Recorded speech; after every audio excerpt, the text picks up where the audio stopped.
Hey truckers, today we're seeing part 15 of Villain Tricks Heroines into Hating the MC. Let's dive into the video. A towering demonic entity, standing nearly 5 meters tall with a dark and ethereal form, materialized above Wang Jian's head. Its clawed appendages seemed poised to engulf him, draining his life essence and strength. This malevolent manifestation was none other than the true form of Zyrithia's deadly soulbane obliteration curse, which had struck Wang Jian. With a confident grin, Wang Jian spoke aloud. Normally, dealing with a curse through sheer strength is impossible, especially when the curse is powerful and wielded by a skilled user. But for something like this... The conceited grin on his face widened as he snapped his finger. With a swift snap of his fingers, the scene transformed before their eyes. The immense demonic entity, seemingly on the brink of engulfing Wang Jian entirely, was effortlessly sliced apart by Wang Jian's peak-level insights in wind element. At this very moment, Wang Jian was deliberately restraining his true power, employing only the cultivation strength of a King Realm expert.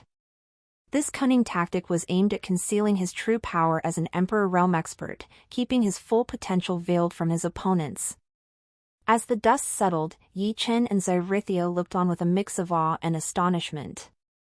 As the dust settled, Wang Jian maintained his air of superiority, looking at his adversaries with amusement dancing in his eyes.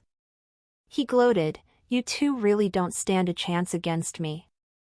How amusing to witness your futile attempts." Yi Chen's resolve hardened as he met Wang Jian's gaze with determination. He retorted, "Don't get too cocky, Wang Jian." Zyrithia's eyes burned with intensity as she added, "You may be powerful, but we have our own strengths." Wang Jian chuckled, clearly unfazed by their bravado. "You're free to try," he taunted, his confidence unwavering. In that critical moment, Yi Chen's entire being seemed to channel the raw power of the Storm Devil energy. The intensity of his aura reminded Wang Jian of Tristan, the formidable heir of the Oceanic Tempest Storm Devil clan, whom he had faced in the Sacred Dominion. Yet, Yi Chen's power appeared even more substantial, overbearing, and pure compared to Tristan's. Unlike Tristan, who resorted to a forbidden technique to borrow the might of the Storm Devil God, Yi Chen possessed the pure bloodline of the Storm Devil God, allowing him to harness this power without any adverse consequences. In a dramatic surge, Yi Chen's cultivation soared from the 6th stage of the King Realm to the 9th stage, causing his qi to become unbelievably dense. The insights of his storm element intensified to the level of peak-level insights, further reinforced by the overbearing demonic qi coursing through him. In this state, Yi Chen became an unparalleled force, a truly dangerous opponent. Wang Jian, despite his composure, couldn't help but gaze at Yi Chen with seriousness. As expected of a protagonist, his abilities allow him to contend against someone an entire realm above his own, Wang Jian thought seriously. Meanwhile, Wang Jian's harem members were deeply concerned as they felt the incredible power pulsating from Yi Chen. Fearing that Wang Jian might be overpowered, the women in his harem stepped forward, determined to aid him in the upcoming battle against Yi Chen. However, Wang Jian's composed demeanor reassured them, "Attack that devil princess and capture her. Leave this guy to me." With a worried tone, Chinian questioned, But, will you really be okay, husband?" "Absolutely," Wang Jian responded confidently. He then turned to Hong Meilin and Han Shifeng, instructing them, "You both need to stay vigilant and immediately purify any curse that she utilizes on our side." Assuredly, Hong Meilin and Han Shifeng nodded, with Hong Meilin saying, "You can rest assured that nobody will be hurt as long as we are here." A smile played on Wang Jian's lips as he replied, "Good."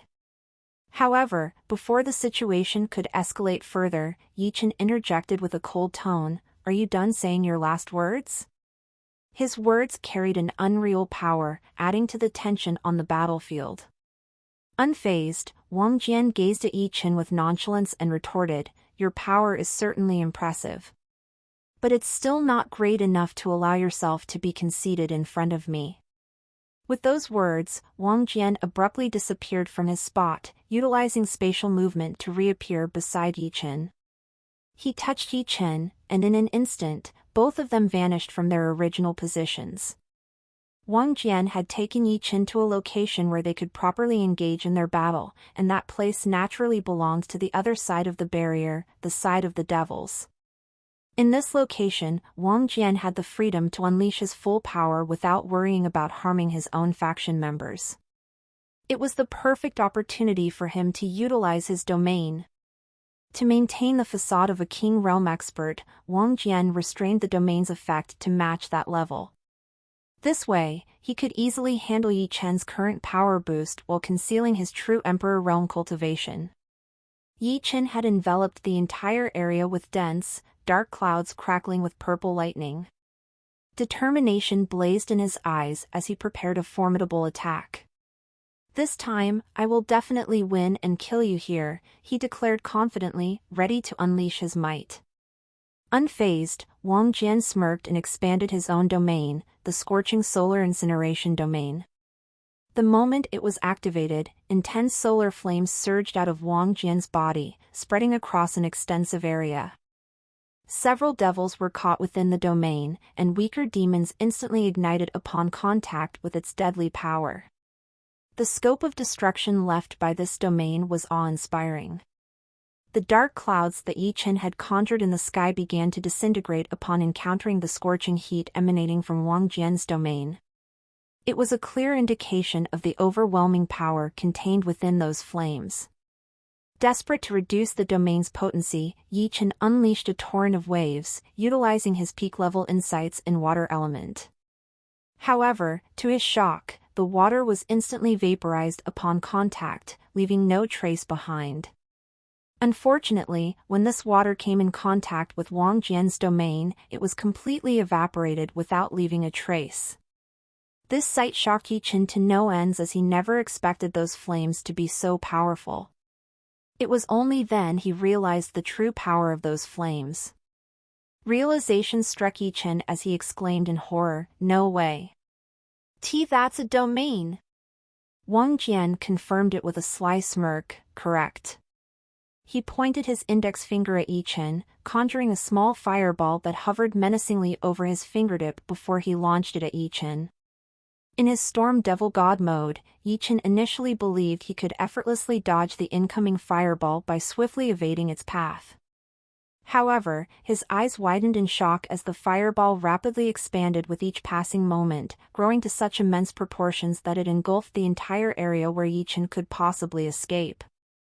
Updates tnvel/buy.com.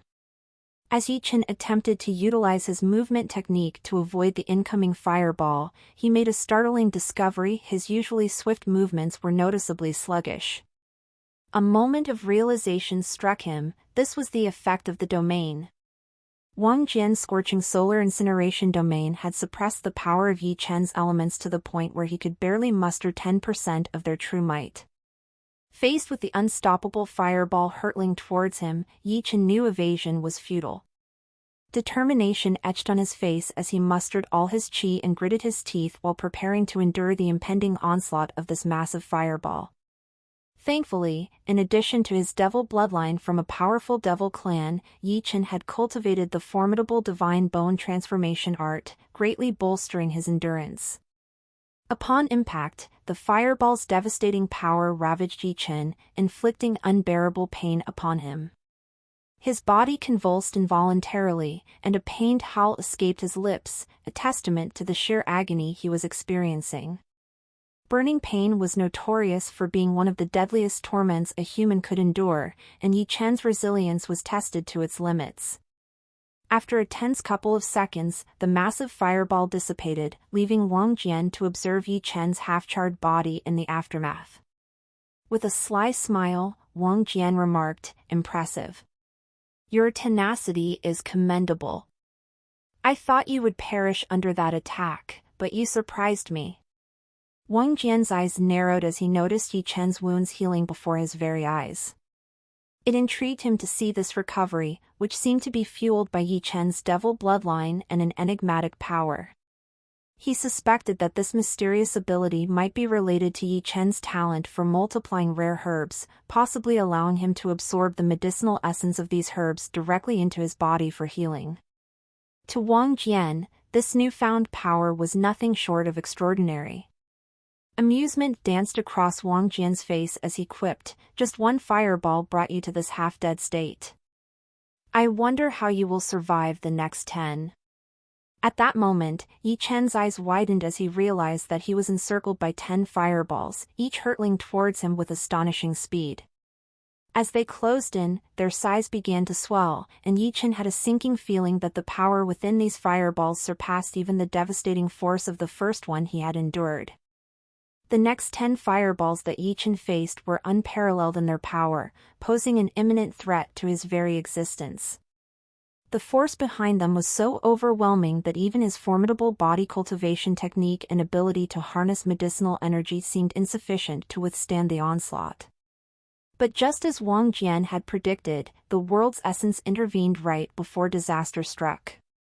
Yi Chen's body was suddenly engulfed in a massive surge of demonic qi, far surpassing the power of Wang Jian's 10 fireballs infused with a King Realm expert's intensity. This demonic qi was no ordinary force, it seemed to carry the essence of an Emperor Realm expert. Wang Jian turned his gaze and saw 2 devil emperors at Yi Chen's side, one from the Nether Curseweaver Devil clan and the other from the Oceanic Tempest Storm Devil clan. Using his true eyes, Wang Jian checked Yi Chen's luck. The initial value of 250,000 had been significantly reduced to 200,000.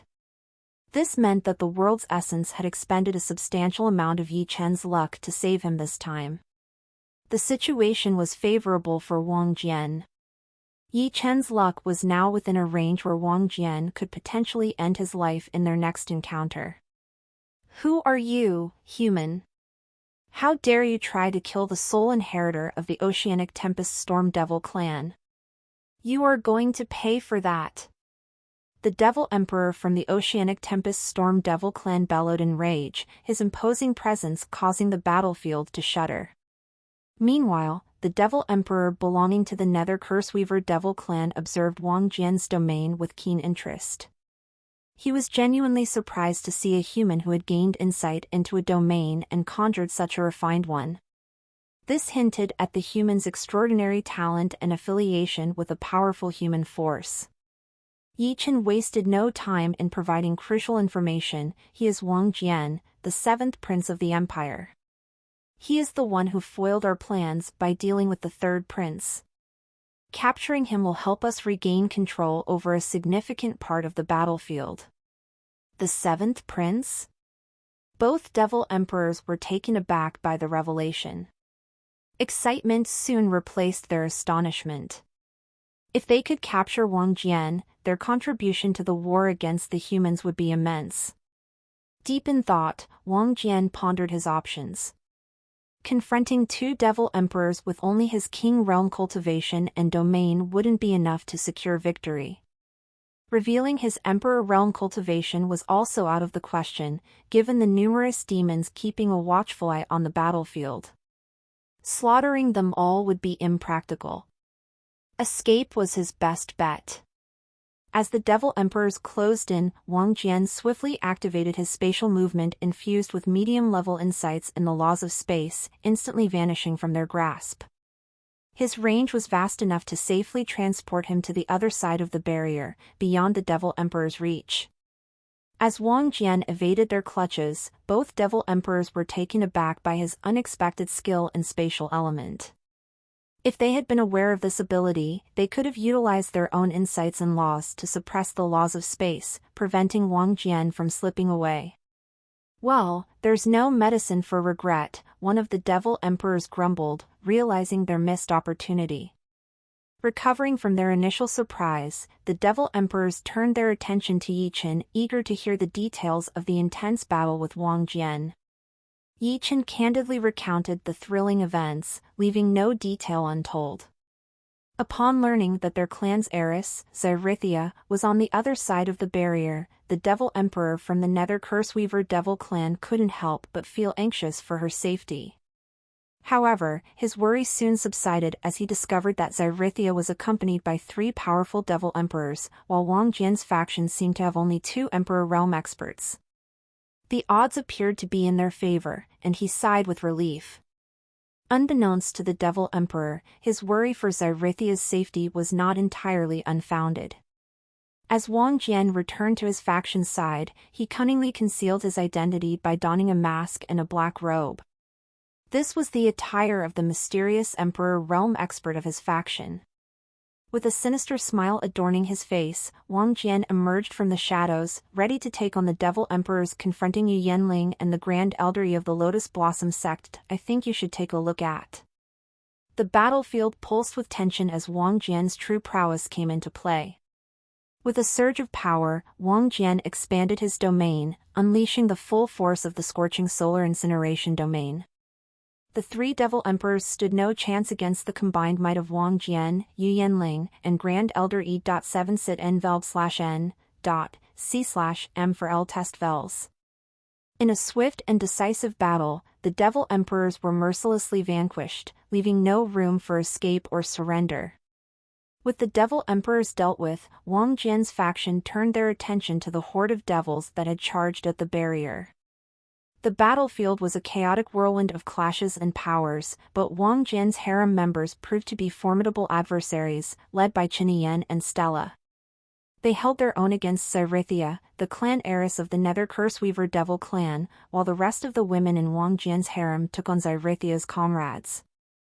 As Wang Jian joined the fray after defeating the devil emperors, the tables turned in favor of his faction. The devils were swiftly overpowered and, one by one, captured. Xyrithyia and her comrades stood no chance against the combined strength of Wang Jian's forces. In the midst of the battle, the ancestral Curseweaver Nether Scythe, a powerful artifact held by Xyrithyia, was wrested from her grasp and safely stored in Wang Jian's spatial ring. The battlefield now lay silent, the victory belonging to Wang Jian and his faction. As the battlefield fell momentarily silent, Wang Jian's mind raced with anticipation. He knew that the devils wouldn't stay passive for long. With the capture of Xyrithyia, the clan heiress of the Nether Curseweaver Devil clan, he expected a fierce counterattack from their ranks, and he couldn't allow them to save her so easily. Determined to thwart their plans, Wang Jian quickly devised a countermeasure. He sent a messenger to the Crown Prince's and the Second Princess's factions, requesting immediate reinforcement. The messenger explained the dire situation at hand. Xyrithyia, the esteemed clan heiress of the Nether Curseweaver Devil clan, had been captured by Wang Jian's forces. This act was bound to enrage the devils, and they would surely mobilize their strongest fighters to reclaim their heiress. Wang Jian's message urged the Crown Prince's and Second Princess's factions to send their most skilled and powerful experts to bolster his side of the battlefield immediately. With their combined forces, they could mount a formidable defense against the impending devil onslaught. Instead of simply sending a letter, he dispatched a messenger to deliver his urgent message directly to the factions of the Crown Prince and the Second Princess. The messenger ensured that the news of Xyrithia's capture and the impending devil attack reached not just the Crown Prince or the Second Princess but also the ears of many within their factions. With the gravity of the situation at hand, the factions were left with no choice but to act swiftly. Refusing to respond to Wang Jian's plea for aid would risk angering the emperor, a consequence they could ill afford. Thus, they were compelled to mobilize their forces and send reinforcements to bolster Wang Jian's faction. The night arrived, shrouding the battlefield in darkness. Like a torrential flood, hundreds, if not thousands, of devil forces surged forth, breaching the barrier from Wang Jian's side. It was a full-scale attack, a relentless assault aimed at reclaiming Xyrithyia. Among the devil forces, some of the most formidable foes were the human Emperor realm experts. Their presence added another layer of challenge to the already intense battle.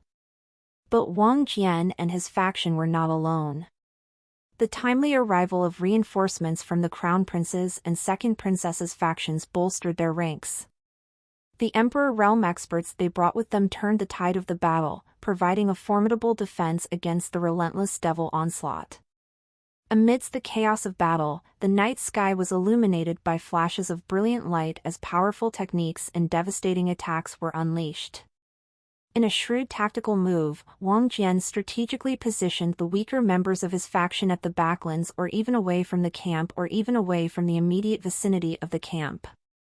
He knew all too well that their participation in this intense battle against the devil forces would be a death sentence.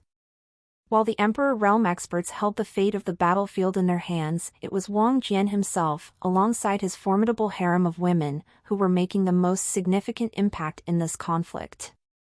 Among his harem, Chen Yan, Hong Meilin, and Lady Zhuoran stood out as fierce and skilled combatants against the devil forces. Naturally, others were also causing great damage to the devil forces, but these three were the ones who were causing the most damage to the devils. As they fought side by side with Wang Jian, their camaraderie and trust in each other were evident in every move they made. Their coordinated attacks were nothing short of breathtaking, a synchronized dance of power and grace that left the devil forces reeling. The grueling battle against the devil forces stretched on for nearly 12 intense hours, leaving the battlefield littered with the fallen from both sides. Countless lives were lost in the fierce conflict that unfolded on the third part of the battleground.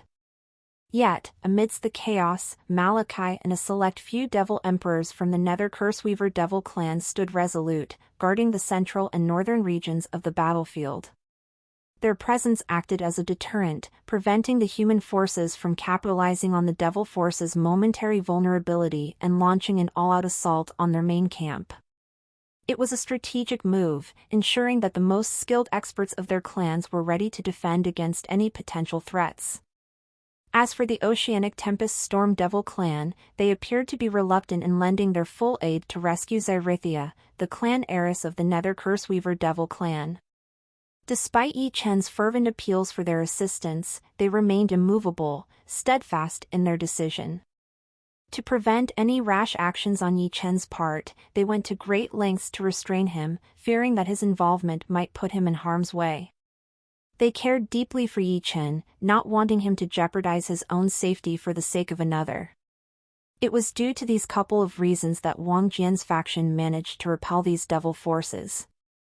As the devils were on the verge of retreating, Wang Jian seized the opportunity as he announced to the devil forces with a loud voice, "You can forget about seeing your clan heiress again. She has been sent to the capital, where the Emperor's faction will keep her restrained in the most secretive underground dungeon." Wang Jian's intention behind this declaration was clear. He wanted to plant doubt in the devils' minds, making them believe that Xyrithia was no longer in his faction's custody. By sowing this uncertainty, he hoped to deter any future large-scale attacks from the devils, who would now be wary of the potential risk. Though the devils might question the veracity of his words, they had no means of verifying the claim, as they had no spy in the humans anymore who was at such position to be able to verify Wang Jian's statement. And if they remained doubtful, they wouldn't be able to mount another large attack after incurring such grave losses today. While the devils were left to ponder the fate of their clan heiress, Wang Jian faced another challenge.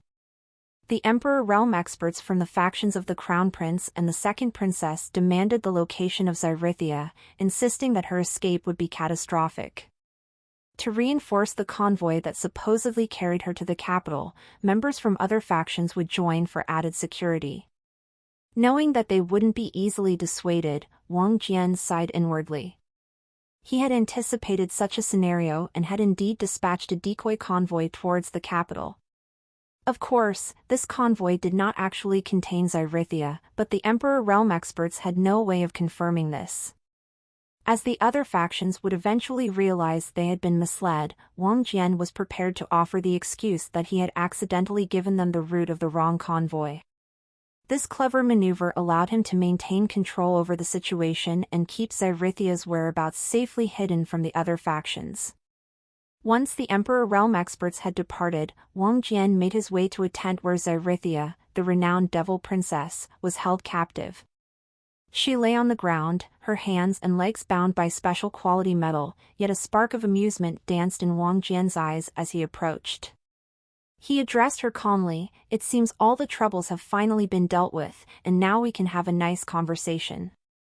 Despite her dire predicament, Xyrithyia stared back at Wang Jian and responded with surprising composure, "What do you want to talk about? And what do you plan to do with me?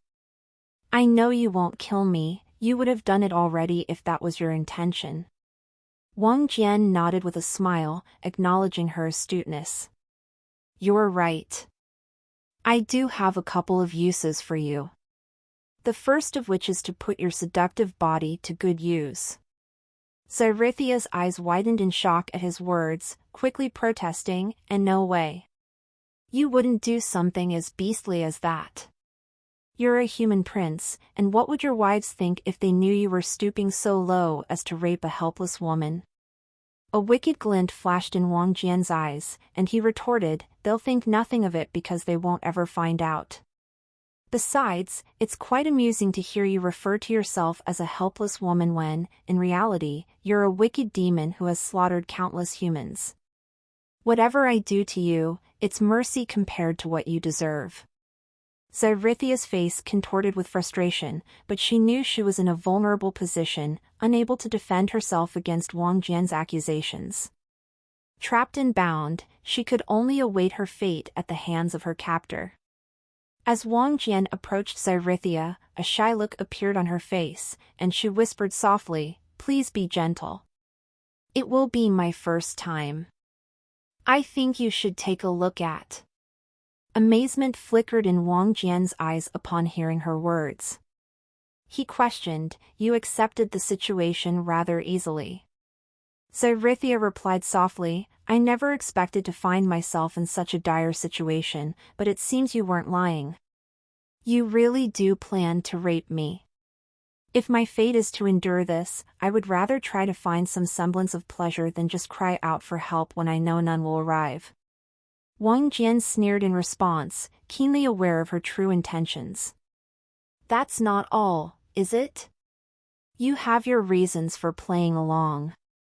Firstly, you believe that I derive satisfaction from seeing your terrified face. By pretending to accept and enjoy it, you hope to deprive me of that pleasure. And secondly, you think that if you obey my commands and act docile, it will give you a better chance of escaping than if you showed fury and hate towards me." Xyrithia's eyes widened in shock as Wang Jian revealed her inner thoughts so easily. Her attempt to outmaneuver him had been seen through, leaving her feeling vulnerable and exposed. Wang Jian noticed her shocked look and couldn't help but grin. "Your plan was quite clever, but unfortunately for you, there's a slight flaw. Whether you are happy or terrified, it matters little to me. My only concern is indulging my carnal desires with your body." His words struck a nerve within Xyrithyia. Despite her reputation as the cruel and dangerous devil princess, she was still a woman who valued her virginity and didn't want to lose it in this manner. Noticing her expression, Wang Jian's smirk deepened as he effortlessly tore apart Xyrithia's clothes, leaving her naked and exposed before him. The once beautiful green dress now lay in shreds at her feet.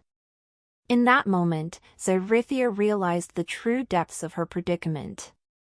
She was defenseless and at the mercy of a ruthless enemy.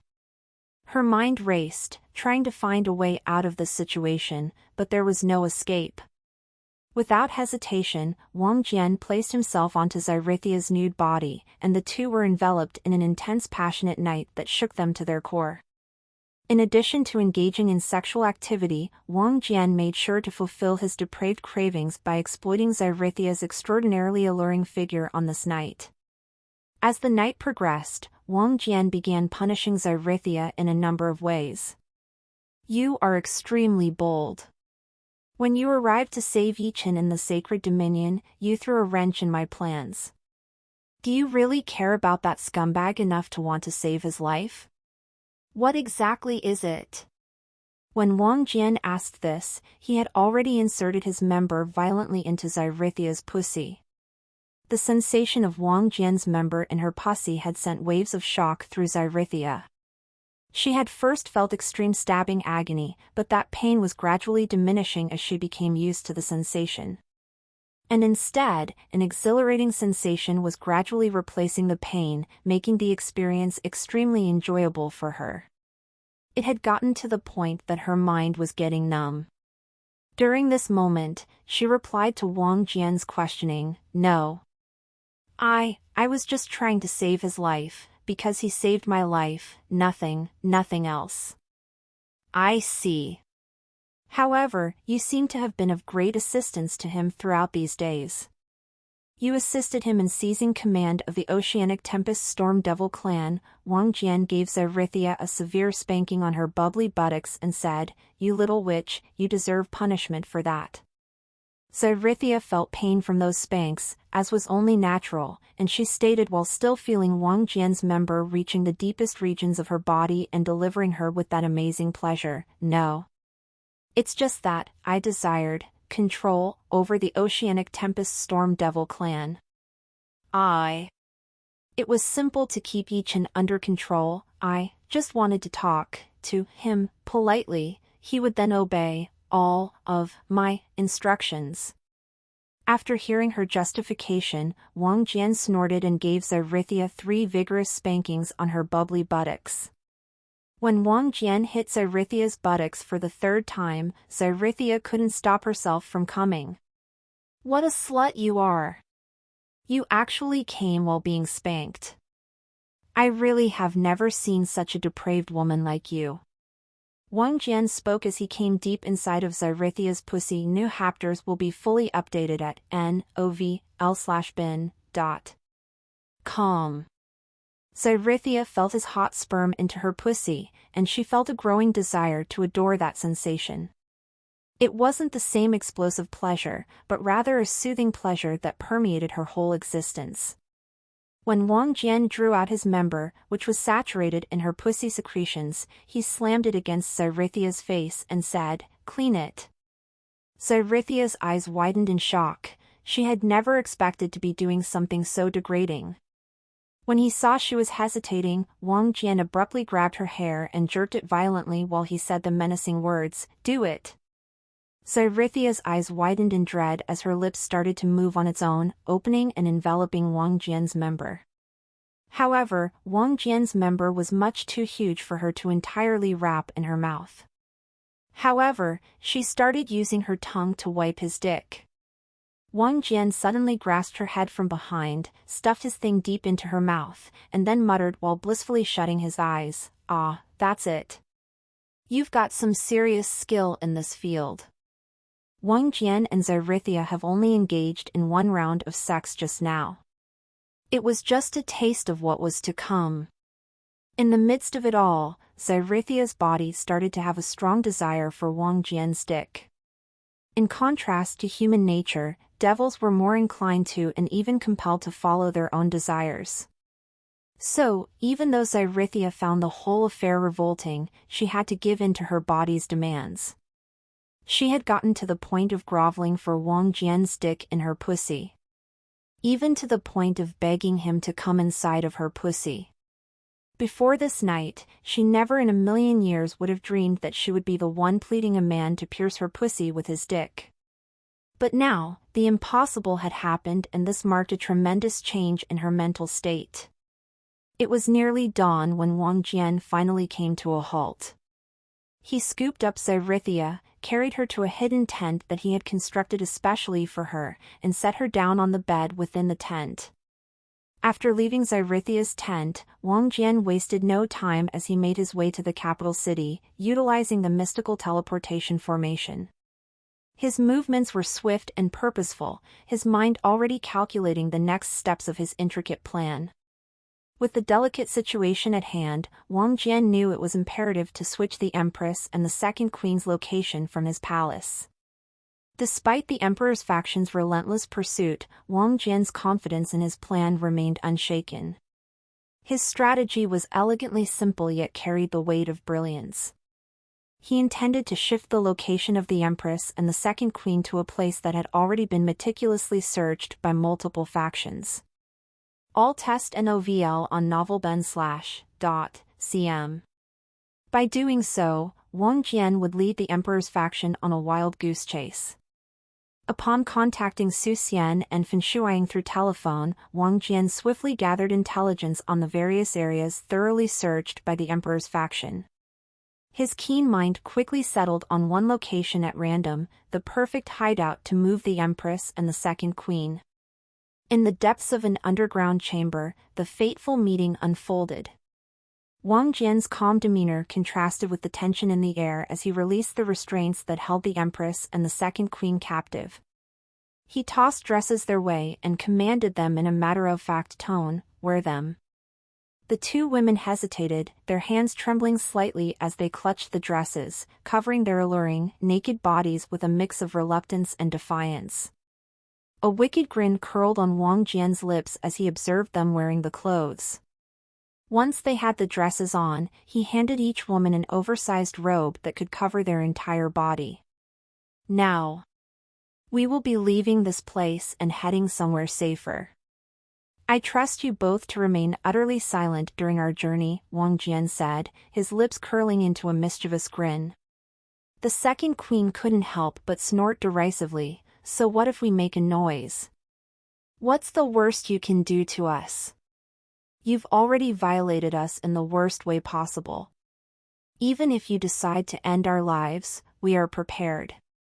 Wang Jian's smirk only grew wider upon hearing her words. "I'm delighted you asked," he replied, relishing the challenge. "You see, my dears, I have perfect answers for you. If you dare to make any clever moves, I will capture your beloved children and make you watch as I end their lives. Trust me, it will be far worse than anything I've done to you both." Outraged, the Empress couldn't contain herself any longer. "Monster! Why, you are an absolute monster." Wang Jian seemed pleased by her remark rather than offended. "Thank you. I consider that a most delightful compliment," he said with an air of amusement. Nervously, both the Empress and the second queen stared at Wang Jian. They understood the true extent of his power, having experienced firsthand his unparalleled stealth and cunning. He had managed to abduct them from the royal palace undetected, making his threats of harm to their children all too real. "Do we have your word that our children will be safe if we obey you?" the Empress finally asked, her fear evident. "I think you should take a look at." Wang Jian grinned reassuringly. "Absolutely. As long as you cooperate, your children are safe," he replied. "Now, let's proceed," he said, urging them to follow him. Together, they made their way to the teleportation array, embarking on a journey to a hidden warehouse. A place once torn apart by the Emperor's faction during their relentless search for the Empress and the second queen. Using his formidable qi, Wang Jian cleared the rubble and brought out a bed from his spatial ring, along with other necessities to make the warehouse more habitable. The two women could only watch in awe as he transformed the barren space into a spacious room, with separate beds for each of them. "From now on, this will be your home," Wang Jian declared calmly. "I'll visit daily, bringing you food and supplies. The water supply is intact, and there are clean facilities available. But beware, a potent talismanic barrier surrounds this place. You can't leave without my consent." As the gravity of their situation sunk in, the women knew there was no escape. Their fate was now entwined with Wang Jian's schemes. Both women exchanged a meaningful look before turning their gaze back to Wang Jian.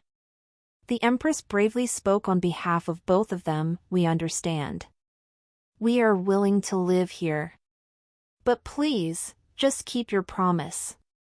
Wang Jian's smile grew wider, his gaze hinting at a hint of mischief. "You see, your children's factions are my rivals.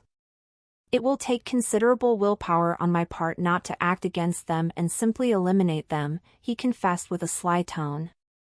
He leaned closer, his voice dropping to a sultry whisper, "But I believe the two of you can help me with that." The implications of Wang Jian's words were crystal clear to both women. He wanted them to use their alluring bodies to not only satisfy his carnal desires but to fulfill his every whim. Strangely enough, the two women didn't find themselves repulsed or hesitant. Instead, they felt a strange determination taking root within them. They were willing to go to any lengths to ensure the safety of their beloved children from the clutches of this wicked man. Moreover, after experiencing the intense and intimate night with Wang Jian, they no longer felt embarrassed about the idea of engaging in sexual acts with him again. They justified it to themselves by convincing their hearts that it was for the sake of their beloved children. In a surprising twist of fate, the night with Wang Jian had left an undeniable mark on them. The allure of his touch, the passion they experienced, it had ignited something within them, something they couldn't ignore or deny. Their bodies craved him once more, and this time, their conscience had found a way to justify it. The Empress glanced at the second queen, who returned a nod of agreement. They both knew they had little choice but to accept Wang Jian's proposition. "We agree to do our best," the Empress spoke, her voice tinged with a mix of compliance and sensuality. Wang Jian's grin widened, his eyes gleaming with desire. "Well, why waste time then? Remove your clothes.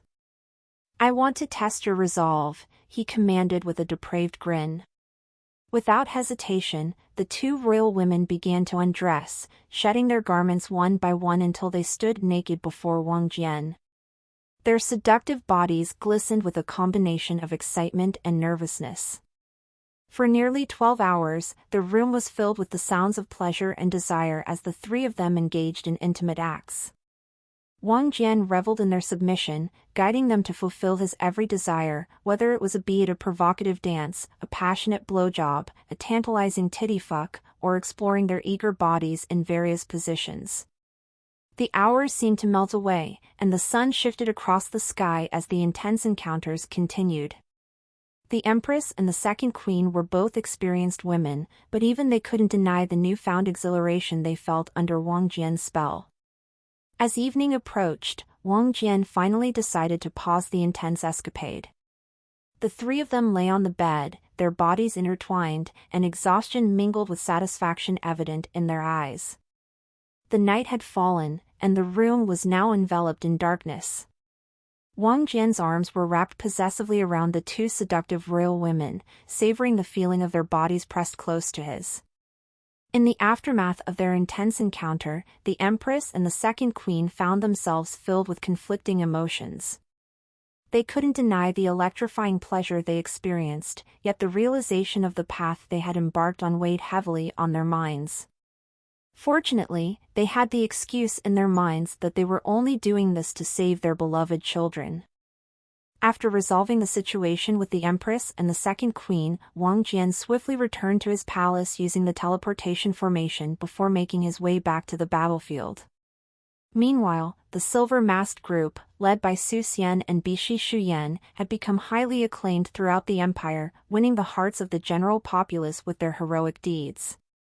On the other hand, the black and crimson masked groups, led by Fan Shuang and Kong Huiyan, had gained notoriety for their actions of looting the factions of the Crown Prince and the Second Princess. This had put them on the radar of the law enforcement organizations, forcing them to discard their masks and lay low for a while. Turning to Wang Jian for guidance, they sought his counsel on their next steps. He instructed them to target a few more strategic sites marked by Su Xian's group before rejoining him on the battlefield to confront the devil forces. The blow dealt by the black and crimson masked groups would prove to be a significant setback for the Crown Prince and Second Princess's factions, weakening their strength and reducing their resources. As for Su Xian's faction, Wang Jian had a grander plan. He encouraged her to continue her valiant efforts, aiming to elevate her group's reputation even further. Once they reached the pinnacle of fame, he suggested that they publicly declare their alliance with Wang Jian's faction to combat the looming threat of the devils. With the silver-masked group's reputation soaring, Wang Jian intended to leverage their renown to enhance the standing of his own faction. As events unfolded on the battlefield, the devil forces made a daring move by sending an envoy to the Crown Prince's faction, seeking to negotiate the release of Zyrithia, the Nether Curseweaver devil clan's heiress. However, much to their dismay, the Crown Prince's faction, despite its significant political influence, was not in possession of Zyrithia. Following the information shared by Wang Jian, the Emperor realm experts had reason to believe that Xyrithyia was being held in a guarded convoy en route to the capital, where she would be under the custody of the Emperor's faction. Due to this revelation, the Crown Prince's faction found themselves unable to engage in negotiations for Xyrithia's release. They had no choice but to let the envoy return empty-handed, much to the Devil Force's frustration. In response to this perceived defiance, the Devil Forces intensified their attacks on the everlasting mystical empire. The battles grew more ferocious and intense, with casualties mounting on both sides. However, the empire suffered significantly greater losses, bearing the brunt of the Devil Forces' onslaught. Unbeknownst to the Devil Forces, the Crown Prince's faction was secretly hatching a masterful plan, a massive trap that would turn the tide of the war in their favor. Their ingenious strategy revolved around a 4-violet Emperor barrier formation. 4 of the Crown Prince's most formidable Emperor realm experts were entrusted with the task of erecting a powerful barrier designed to thwart the entry of any opposing Emperor realm experts. As the Devil Forces unknowingly stepped into this seemingly ordinary formation, they would soon realize the true extent of its power. It was designed to prevent any enemy Emperor realm experts from entering. In that moment of realization, the trap would spring shut, and the hidden Emperor realm experts of the Crown Prince's faction would reveal themselves, launching a devastating onslaught that would obliterate the unsuspecting Devil Forces trapped within the barrier. To execute this brilliant strategy flawlessly, the Crown Prince's faction had to carefully orchestrate their actions. They cunningly portrayed themselves as being at a disadvantage, deliberately allowing the Devil Forces to gain the upper hand. By feigning weakness and retreat, they sought to boost the overconfidence of their adversaries to an all-time high. The Devil Forces were to be lured into a false sense of security, convinced of their imminent victory. Only then could the trap be sprung with maximum effect. As the war raged on, the Crown Prince's faction played their part meticulously, deliberately appearing as though they were struggling against the relentless assaults of the Devil Forces. They endured losses and setbacks, all the while carefully orchestrating the illusion of their own vulnerability. As the Crown Prince's faction executed their daring trap, they understood the immense risks it entailed. The safety of the 4 Emperor realm experts, crucial to maintaining the barrier, became their top priority. Even a single loss among them would unravel the entire plan. In the fierce battle that ensued, the Crown Prince's faction had to devote all their efforts to safeguard these vital experts, and some of their own Emperor realm warriors suffered severe injuries in the process. Yet, the results were nothing short of spectacular. The trap ensnared a significant portion of the Devil Forces, and the Crown Prince's faction emerged victorious from the day's ferocious battle. I think you should take a look at. It was a hard-won triumph that justified the risks taken.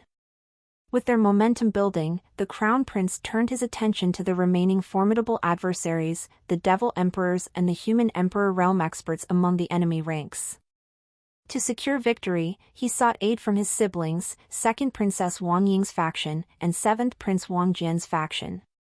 Given the Crown Prince's faction's impressive achievements and their steady progress in the war against the Devil Forces, it was only natural for Wang Jian's and Wang Ying's factions to lend their support. Failure at this crucial juncture could place the blame squarely on their shoulders. Wang Ying's faction promptly dispatched an Emperor realm expert to reinforce the Crown Prince's faction, recognizing the importance of their unity in this dire situation. However, Wang Jian's faction opted not to send immediate assistance. Instead, they sent a messenger to provide a rational explanation. Currently, they could only spare 3 Emperor realm experts, who were essential in defending their faction against the ferocious devil attacks, particularly due to their capture of Xyrithyia, the clan heiress of the Nether Curseweaver Devil clan. Wang Jian's decision was met with mixed feelings by the Crown Prince's faction.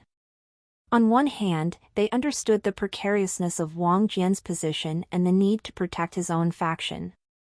On the other hand, they couldn't help but feel a sense of disappointment at the lack of direct support during this crucial juncture. After the massive battle, the Devil Forces decided to take a daring approach to achieve their goals. They hatched a plan to completely destroy one of the royal prince's factions and then negotiate for the prince's life in exchange for Xyrithia's freedom. Choosing their target carefully, they ruled out the crown prince's faction, recognizing its overwhelming strength and unstoppable momentum. The second princess's faction was also deemed unsuitable due to its formidable defenses, equipped with powerful artifacts capable of dealing with hordes of devils in one fell swoop. An attack on her faction would be too risky and might lead to catastrophic consequences for the devil forces. Instead, the devil forces set their sights on Wang Jian's faction. They believed that this faction had been weakened significantly by the continuous battles with their forces, leaving them vulnerable and isolated. This time, the devils planned an all-out assault, confident that Wang Jian's faction wouldn't have the time to call for support from other factions. Their previous attempt to attack Wang Jian's faction had failed, as it had been too predictable, driven by the need to save Xyrythia. This time, however, they were more cunning and strategic, aiming to catch Wang Jian's faction off guard and deliver a devastating blow. As the day of the Devil's all-out attack on Wang Jian's faction drew near, Yi Chen devised a daring plan to eliminate Wang Jian before he could activate his domain. He believed that he would have the upper hand as long as he could prevent Wang Jian from using his powerful domain ability. When the assault commenced, the devils wasted no time in employing precious artifacts to neutralize the barrier that had once kept them at bay. With the barrier temporarily disabled, a relentless tide of demons surged forth, launching ferocious attacks at Wang Jian's faction. Even Wang Jian was caught off guard by the sudden and fierce onslaught, but his quick thinking and strategic mind kicked into action. He immediately issued orders to Yu Yanling and Grand Elder Yi, instructing them to do their utmost to hold back the Devil Emperors, the most formidable adversaries on the battlefield. Without a moment to spare, he swiftly snatched Xyrithia's body and tapped into his peak-level insights of the Shadow Element and the Moon Shadow Step. Employing the Moon Shadow Step's extraordinary speed, he carried Xyrythia away from the chaotic camp. Once at a safer location, Wang Jian summoned the Black Castle. Well, he had to utilize 2,000 destiny points to teleport the Black Castle to his position, but it was worth the cost. Placing her within the impenetrable confines of the Black Castle, he made certain that she couldn't escape. Wang Jian teleported the Black Castle back to its original position in the Windhaven Kingdom. With Xyrythia taken care of, Wang Jian adorned his robe and mask, unleashing his full power to confront the devil forces that had recklessly chosen to target his faction. Brandishing his tyrant sovereign's blade, Wang Jian launched himself at the devil emperors with breathtaking speed. His mastery of the peak-level insights of Wind Element granted him unparalleled agility, rendering it nearly impossible for even the devil emperors to keep up with his movements. Executing a series of lightning-fast sword skills, such as the Starry Night Sky Strike, Serene Moonlight Slash, and the Swift Silver Stab, Wang Jian delivered devastating blows to the devil emperors. Confident in the abilities of his harem members, each possessing King Realm cultivation and peak-level insights in their respective elements, Wang Jian knew they could handle the other devil forces without much trouble, as long as they didn't encounter an Emperor Realm expert. His strategy was clear: focus on dealing with the Devil Emperors and Human Emperor Realm experts from the enemy's side right from the outset. With unparalleled agility, Wang Jian inflicted massive damage upon 3 Devil Emperors and 1 Human Emperor Realm expert. But even these significant victories were not enough to shift the tide of battle in his favor. The enemy boasted nearly 10 Emperor Realm experts, 8 of which were Devil Emperors, and 2 were Human Emperor Realm experts. In contrast, Wang Jian's faction had only 3 Emperor Realm experts, including himself. The numbers were clearly against them, and victory seemed almost out of reach. To make matters worse, the Devil Emperors Wang Jian had injured earlier displayed astonishing regenerative abilities. Their injuries healed swiftly, showcasing their remarkable recovery speed. Feeling the mounting pressure from the reinvigorated Devil Emperors, Wang Jian found himself contending with their relentless presence, leaving his subordinates vulnerable to attacks from the Devil forces. In the midst of the chaos, Wang Jian's attention was drawn to Yi Chen, who had unleashed the power of his storm devil god bloodline, causing a devastating slaughter. Among the King Realm experts fighting on the side of the devil forces, Yi Chen proved to be one of the primary threats that needed to be dealt with. Wang Jian couldn't help but feel concerned for his women who were engaging in combat with Yi Chen. They seemed to be struggling against his formidable power. It wasn't that his women were lacking in combat prowess compared to Yi Chen, rather, they hadn't fully acclimated to their newfound strength. Moreover, Yi Chen possessed a unique blessing from the world that allowed him to hold his ground against opponents of higher realms. It was only natural for his women to face challenges against him. Gathering his focus, Wang Jian surveyed the entire battlefield and unleashed his scorching solar incineration domain. This time, he stretched its reach to encompass the entire battleground. Though this diminished the power and refinement of his domain, it allowed him to influence all the Devil Emperor experts on the field. Sheathing his sword, Wang Jian launched multiple flame arrows at his enemies, reducing them to ashes. The pure young essence of his solar flames inflicted considerable damage upon the devil forces. Even the Devil Emperors felt their skin burning as they hurriedly enveloped themselves in their powerful qi to protect against the onslaught. As the Devil Emperors prepared to counter Wang Jian's domain, the flame arrows struck them, leaving 2 of them completely caught off guard, while the rest either blocked or dodged the fiery assault. As the solar flames had little effect on the human Emperor realm experts among the devil forces, they continued to maintain their combat prowess. In the midst of the chaos, Wang Jian shouted to Yu Yanling and Grand Elder Yi, "Go and take care of those human Emperor realm experts. Use your full power to fight them. I'll deal with these devil emperors." Yu Yanling and the Grand Elder Yi were initially taken aback by Wang Jian's declaration. While they wanted to help him and ensure his safety, they knew that wasting time on the battlefield was not the wisest choice. In a show of trust, they decided to follow Wang Jian's lead and immediately unleashed their strongest attacks against the human Emperor realm experts on the enemy's side. Meanwhile, Wang Jian took a deep breath and employed his trump card, the spatial skill. With his spatial skill, Wang Jian tapped into his spiritual sensitivity to mark 6 crucial points on the battlefield, positions where the Devil Emperors were currently situated. This maneuver allowed him to unleash his devastating attack, the spatial hexasolar fireballs. That would be the fitting name for this attack. Using the influence of his domain, Wang Jian conjured the fiery orbs precisely at the marked spots. These fireballs emerged from spatial rifts, giving the Devil Emperors no chance to dodge or evade. "I think you should take a look at." As expected, the fireball struck the 6 remaining Devil Emperors, causing immense damage that sent them crashing to the ground. Wang Jian, quick to seize the advantage, maintained his focus and targeted the injured Devil Emperors once more with the same deadly attack.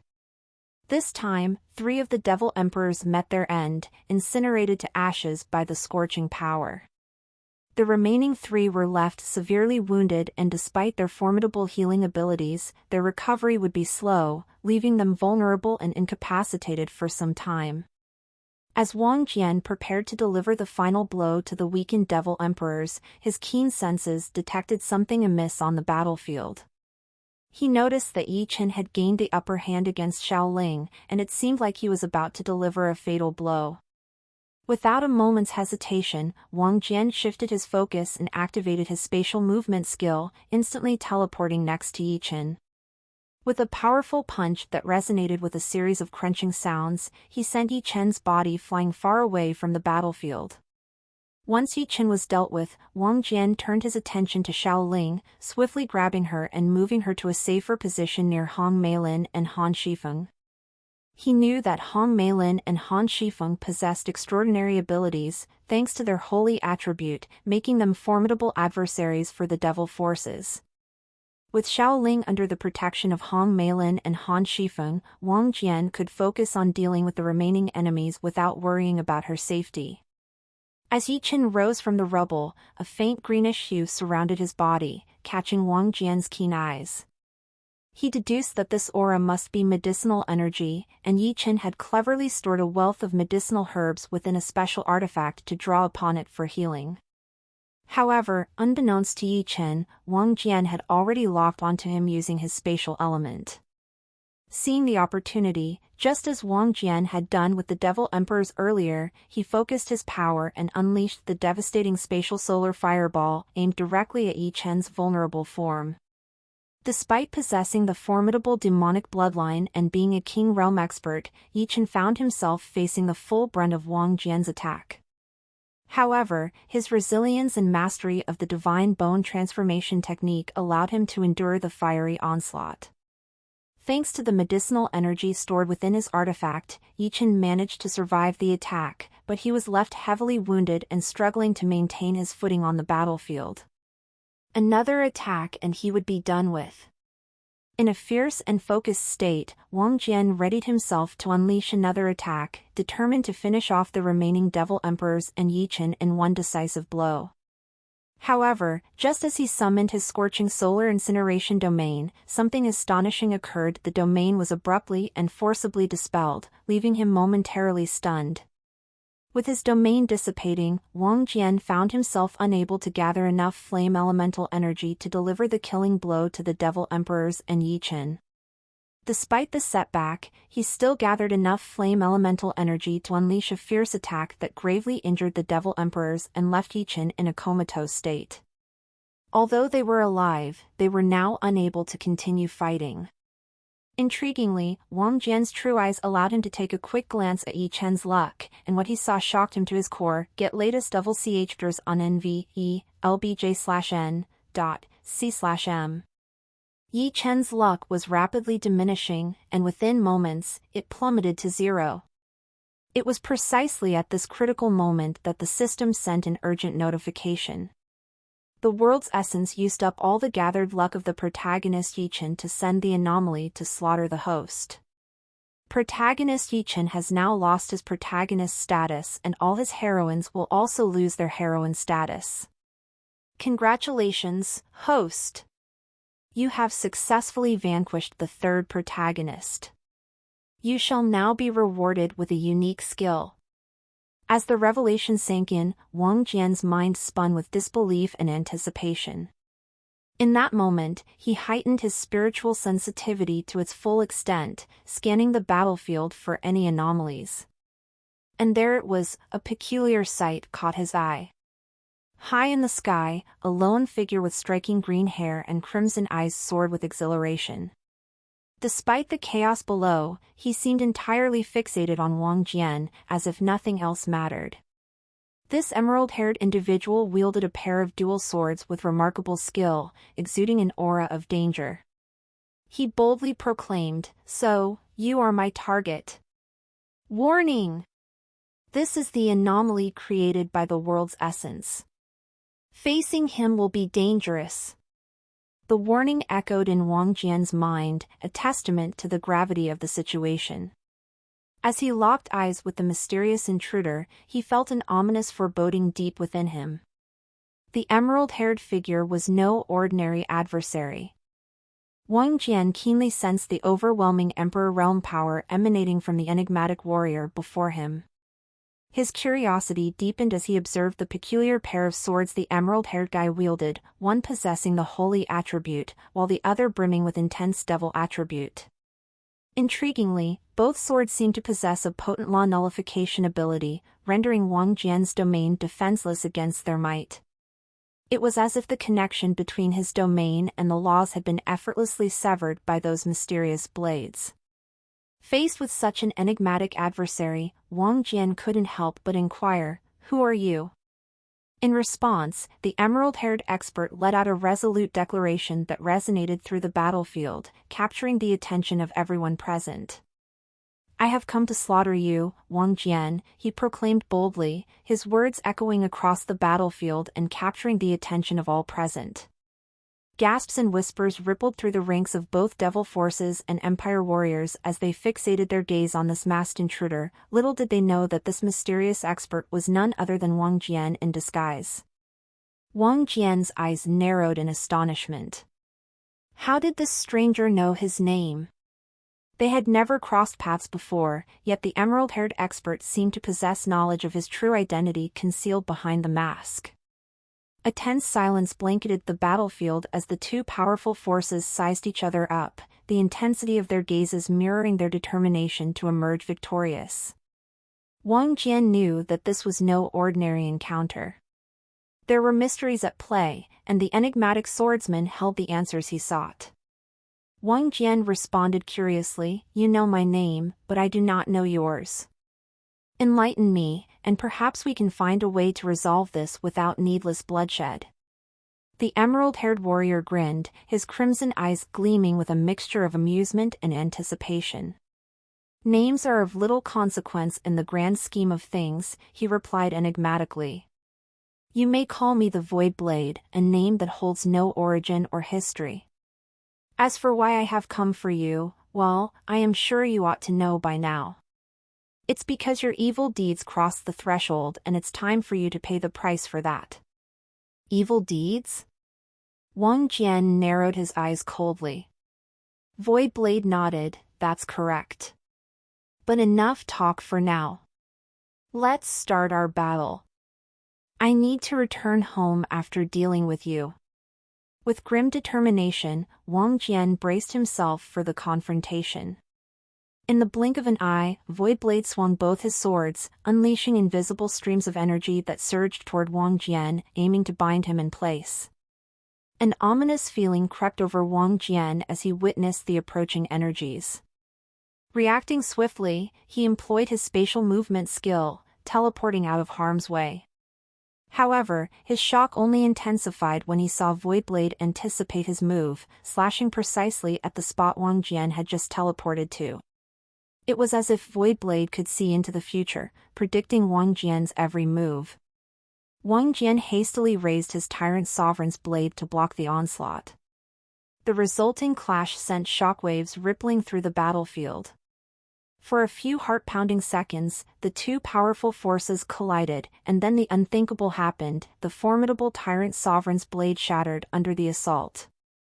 Thankfully, the broken blade managed to deflect the lethal sword slashes slightly, saving Wang Jian's life. A mix of awe and alarm filled Wang Jian's heart. Void Blade's sheer power wasn't what astonished him, rather, it was the myriad of attributes and insights infused within those sword slashes. Holy attribute, devil attribute, peak-level laws of sword, and high-level insights and spatial laws, these were the elements that sliced through his once proud Tyrant Sovereign's blade. The shockwaves of the intense battle caused both devils and humans to suffer injuries, drawing Void Blade's attention to the collateral damage. A frown appeared on his face, and he spoke, "Meh.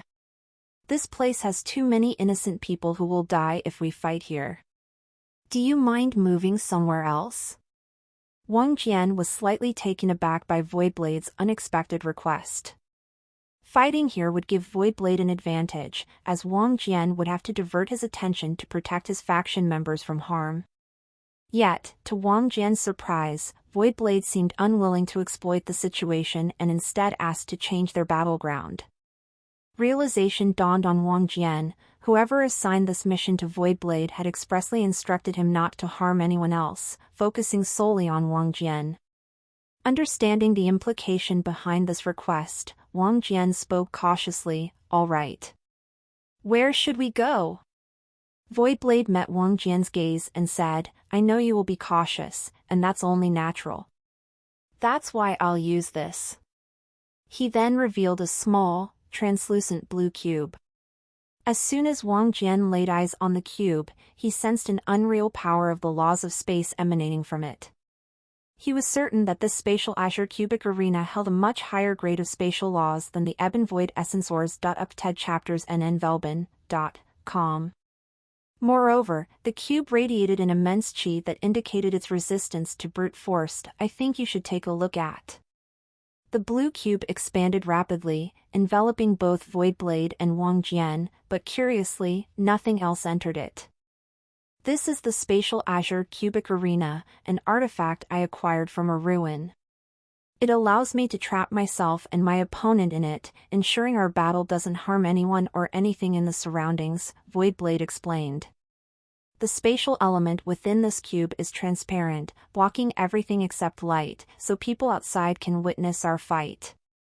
I imagine it was created by a civilization that sought to replicate the concept of a Colosseum, an ancient Roman battle arena, where the audience can enjoy battles between powerful warriors or warriors against beasts. Wang Jian was astounded by the cube's effects, but what stunned him even more was Voidblade's reference to the Colosseum and Roman terms. "You are a transmigrator from Earth," Wang Jian exclaimed, his eyes widening in realization. Voidblade didn't seem surprised by Wang Jian's deduction, instead, he smiled. "That's correct. I, too, am a transmigrator just like you. And much like you, I possess a system of my own. However, unlike your wicked system, I have a virtuous system that wants me to remove a wretched man like you from this world." In that crucial moment, Wang Jian's mind finally grasped the full implications of the situation. The system had deemed him an anomaly and warned him about Voidblade precisely because this adversary also possessed a system. The world's essence had utilized every bit of Yi Chen's luck to create a mission for Voidblade, his sole purpose being to vanquish Wang Jian. It was apparent that the world's essence was bound by rules when assigning a mission to target someone, even if that person was interfering with predetermined destinies. Hence, the world's essence had no choice but to select someone who was on par with Wang Jian on the basis of his cultivation realm. And judging from the fact that Voidblade had been handpicked by the world's essence, his combat prowess had to be nothing short of extraordinary. "Well, thanks for the explanation. But I won't show you any mercy, even if you're from Earth," Wang Jian declared with a cold tone, his eyes narrowed with resolve. Voidblade exuded an air of confidence as he retorted, "You can't defeat me. My system has already provided me with all the information about your skills. Your domain might have posed some threat, but with these swords, I can easily dispel it." "So, you know everything about me," Wang Jian replied coldly, his mind racing to find an edge in this formidable battle. "Then I guess you must be confident in your victory because you know I can't use my devil powers here. If I use them and even if my own subordinates see it, the news will undoubtedly leak, marking the end of my faction, a faction I painstakingly built." "Correct," Voidblade affirmed, swiftly teleporting to Wang Jian's location, preparing to deliver a swift and deadly strike with both swords. However, what happened next left Voidblade utterly stunned. His sword slashed through nothing but pure shadows. In that moment, Voidblade sensed an overwhelming surge of demonic qi enveloping him, and to his astonishment, Wang Jian reappeared from the shadows a short distance away. "You underestimated me," Wang Jian declared, his voice filled with determination. "If my life is on the line, I won't hesitate to cast everything aside to save myself." As the battle intensified within the spatial azure cubic arena, an incredible transformation swept over Wang Jian. His once silver hair shimmered and shifted into a striking navy blue, while his serene azure blue eyes blazed with a newfound intensity, now a radiant shade of ruby red. A torrent of intense black demonic energy surged from within him, an aura that only Voidblade could sense at that moment. Outside the cube, the devils and humans observing the battle were quick to notice the change in the color of Wang Jian's qi, and without hesitation, they deduced that he was now emitting devil qi. This revelation shocked even some of Wang Jian's closest companions, including his women. However, it was Qin Yan and Lady Zhuoran who, with unwavering determination, rallied the group and kept them focused amidst the chaos. Within Wang Jian's faction, the other members were left in complete astonishment. Even Stella couldn't believe her eyes. The revelation that Wang Jian was a demon was a revelation she had never anticipated. Amidst the uncertainty, Han Shifeng's voice echoed with a blend of urgency and sincerity, reaching the ears of each member of the faction. Her plea struck a chord with them as she implored them to save their questions for later and to unite in the present moment. With conviction in her voice, she urged them to join forces and vanquish the invading devils. Her heartfelt appeal proved effective, calming the rising doubts and fears among the faction members. This was because most of them had been saved by Han Shifeng's healing abilities, and they felt that they should trust her unwavering belief in Wang Jian. Moreover, they also remembered Wang Jian's heroic actions against the devil emperors who had attacked them. Those memories served as a testament to his commitment to protect his people and their world, making it clear that, at the very least, Wang Jian was not allied with the malevolent devils threatening them. With a newfound sense of trust and unity, the members of Wang Jian's faction rallied behind their leader and his chosen companions, ready to face whatever challenges lay ahead. Wang Jian unleashed his full power, channeling the pure young essence of his solar flames and tapping into the potent yin attribute of his blue moon eclipse devil bloodline. Employing the shadow meld technique, he cloaked himself within the shadows, ready to strike at Void Blade from concealed positions. Initially, Wang Jian's tactic caught Void Blade off guard, but the cunning opponent swiftly devised a countermeasure.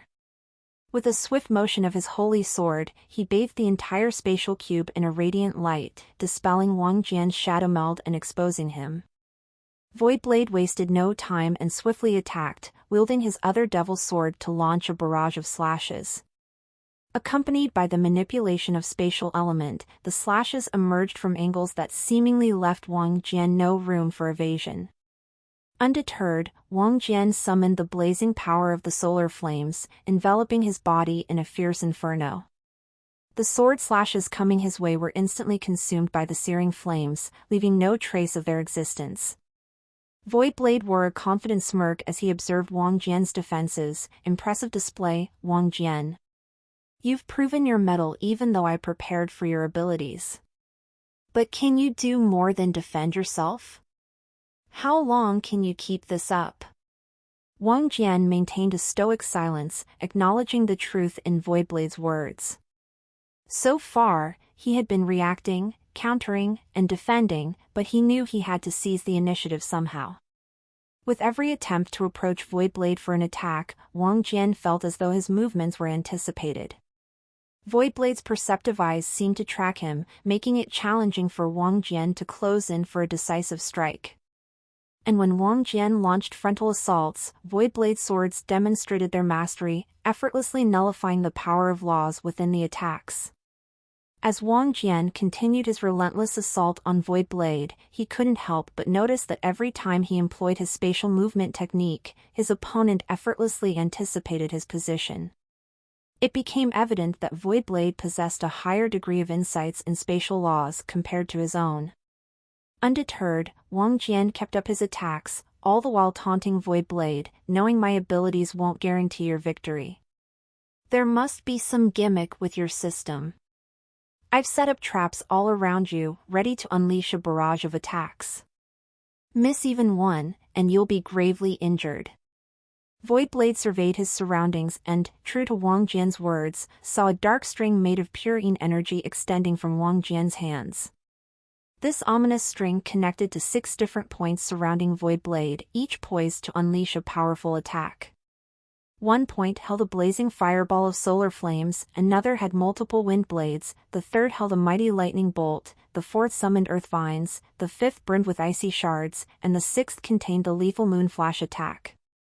Without hesitation, Wang Jian yanked the dark string, setting all these attacks in motion, converging on Void Blade in a simultaneous assault. The moon flash and the lightning bolt attacks were particularly swift, harnessing contrasting yin and yang elements to create a devastating combination. Wang Jian had cunningly designed this array of attacks, aiming to ensure that even one strike on Void Blade would spell the end of the battle. However, to his surprise, Void Blade wore a smile as he faced the oncoming storm. Raising both of his swords, he unleashed powerful beams that obliterated the incoming attacks with ease. This was none other than the nullification beam. With a grin, Void Blade quipped, "Did you think I couldn't use this nullification technique from a distance? Well, you thought wrong." However, as he spoke, Void Blade's eyes widened, and he swiftly moved back, narrowly evading Wang Jian's lethal blow aimed at slicing off his head. Wang Jian had encased his hand with solar flames, transforming it into a blazing blade, attempting to catch Void Blade off guard. Damn! And I was just a second too late. Wang Jian cursed his near miss. Voidblade, now impressed by Wang Jian's strategy, spoke with a hint of respect and awe. I see. You discovered that I can't utilize my spatial element while employing the nullification ability. So, you set up those attacks, hoping I would resort to the sword's nullification, allowing you to employ your spatial movement technique for a sneak attack. Unfortunately for you, I sensed your disappearance and realized your intent. If I were even a second late, that would have been my end. With a serious expression, Voidblade continued, you are truly a powerful warrior. It's a pity that you are a completely depraved and wretched man who must be killed at all costs. Curious and serious, Wang Jian asked, you seem to know a lot about me and my actions. I won't deny your claims, but I wonder how you knew all of this. All test NOVL on novelben/.cm. Voidblade responded casually, my system provided me with all the reasons why you should be slaughtered. You have committed heinous acts, raping over a dozen women, engaging in adultery with the mothers of your women, and manipulating many women into hating their loved ones who possessed noble hearts. You are a vile vermin who deserves to suffer greatly for your crimes. As Wang Jian listened to Voidblade's explanation, his curiosity was piqued. He hadn't imagined that his adversary's system could provide such comprehensive information. His own system lacked that level of detail. Voidblade continued, my system revealed that you possess a wicked system that rewards you for committing evil deeds, which would ultimately lead to the destruction of this realm. On the other hand, my system is designed to provide me with complete information about my targets and equip me with abilities or artifacts to take them down. These twin swords are also bestowed by my system. But here's the interesting part, originally, I received only a single sword. Wang Jian's eyes widened in astonishment as he absorbed this revelation. Without warning, Voidblade's twin holy and devil swords began to merge, emitting radiant white and black lights, respectively. The fusion of the two swords was a sight to behold. The combined power of holy and devil attributes seemed to create an otherworldly energy that enveloped Voidblade, enhancing his already formidable prowess. Wang Jian couldn't contain his curiosity and blurted out, what kind of power is that? Voidblade's smirk widened, the power of duality. I think you should take a look at. As the energy from the yin-yang swords surrounded Wang Jian, he felt an overwhelming suppression that seemed to freeze him in place. Voidblade continued, using the fused version of this sword takes a toll on me, so I prefer not to start with it. But you, Wang Jian, have proven to be a worthy adversary. I can sense that I would be severely injured or even meet my end if I continue this fight without unleashing the full power of this blade. With his own version of spatial movement, Voidblade effortlessly teleported behind Wang Jian, launching a perfect ambush attack. Wang Jian responded swiftly, summoning solar flames around his body to defend against the assault. However, the suppression of elements from the yin-yang sword forced him to dodge with all his might, narrowly avoiding a fatal strike. Still, the sword grazed his back, cutting through bones and causing excruciating pain. The sensation of powerlessness spread through his body as he lost connection to the laws of elements around him. Yet, amidst the pain and vulnerability, Wang Jian recognized a glimmer of opportunity. He could still harness his pure qi. Dispelling his demonic form, Wang Jian's hair returned to silver, and his eyes reverted to blue. He had understood the extreme danger posed by Voidblade's fused sword to his demonic attributes. It could both suppress and nullify his demonic essence, making it 4 times as deadly. Thus, Wang Jian made the tough decision to confront the suppression by returning to his normal form. In this state, his physical attributes, such as strength, agility, and dexterity, were significantly weakened, but he saw it as a necessary sacrifice to evade the deadly effects of the yin-yang sword. Unfortunately, Voidblade showed no signs of relenting. He continued to unleash a relentless flurry of attacks at Wang Jian. With no other choice, Wang Jian relied on his spiritual sensitivity to barely evade the onslaught of slashes coming from the yin-yang sword. His body sustained countless injuries, blood flowing from the numerous cuts inflicted upon him. As Wang Jian continued to improve his dodging skills, Void Blade decided to up the ante. He combined his spatial abilities, swiftly moving around and launching multiple beams at Wang Jian from different angles, intending to erase him completely. However, Wang Jian responded quickly, using his pure qi to create a protective barrier around his body, deflecting the incoming beams. Through enduring the relentless onslaught and utilizing his spiritual sensitivity, Wang Jian began to grasp an important insight about the fused yin-yang sword. He recognized the 3 types of attacks his opponent could wield with this formidable weapon. The first type was the yin attack, the second the yang attack, and the most troublesome of all was the nullification type. This deadly ability seemed to sever the connection between the laws and the qi, rendering them powerless. While the first 2 attacks posed manageable threats that Wang Jian could counter with the appropriate elements, the nullification attack was a dire challenge. Yet, enduring the relentless blows had unveiled a weakness in this technique. Wang Jian realized that the only way to deflect the nullification ability was by using pure qi. Although he couldn't entirely neutralize it, he could redirect its power away from himself. By carefully controlling his qi, he managed to make contact with the qi infused in the nullification ability, skillfully redirecting it and preserving his life. Unfortunately for Wang Jian, that by the time he had prepared his countermeasure, his body was on the verge of breaking down. Void Blade stared at Wang Jian and let out a relieved sigh. This is finally over. However, Void Blade failed to see a faint smirk on Wang Jian's face as he saw the incoming strike. Wang Jian's body vanished abruptly, narrowly evading Void Blade's final devastating attack that threatened to slice him in 2. Even Void Blade was taken aback by Wang Jian's sudden disappearance, sensing that he had used spatial laws to escape. Even more shocking was the fact that Void Blade couldn't sense where Wang Jian would reappear. From the depths of the spatial cubic arena, Wang Jian's voice echoed, taunting his adversary, "You could have defeated me if you had wielded that fused sword from the start." Amusement crept into Wang Jian's tone as he continued, "Alas, your arrogance got the best of you. You believed you could easily defeat me, having prepared for all my abilities as informed by your system." He paused, savoring the moment, before adding with a hint of triumph, "However, there's one thing you overlooked.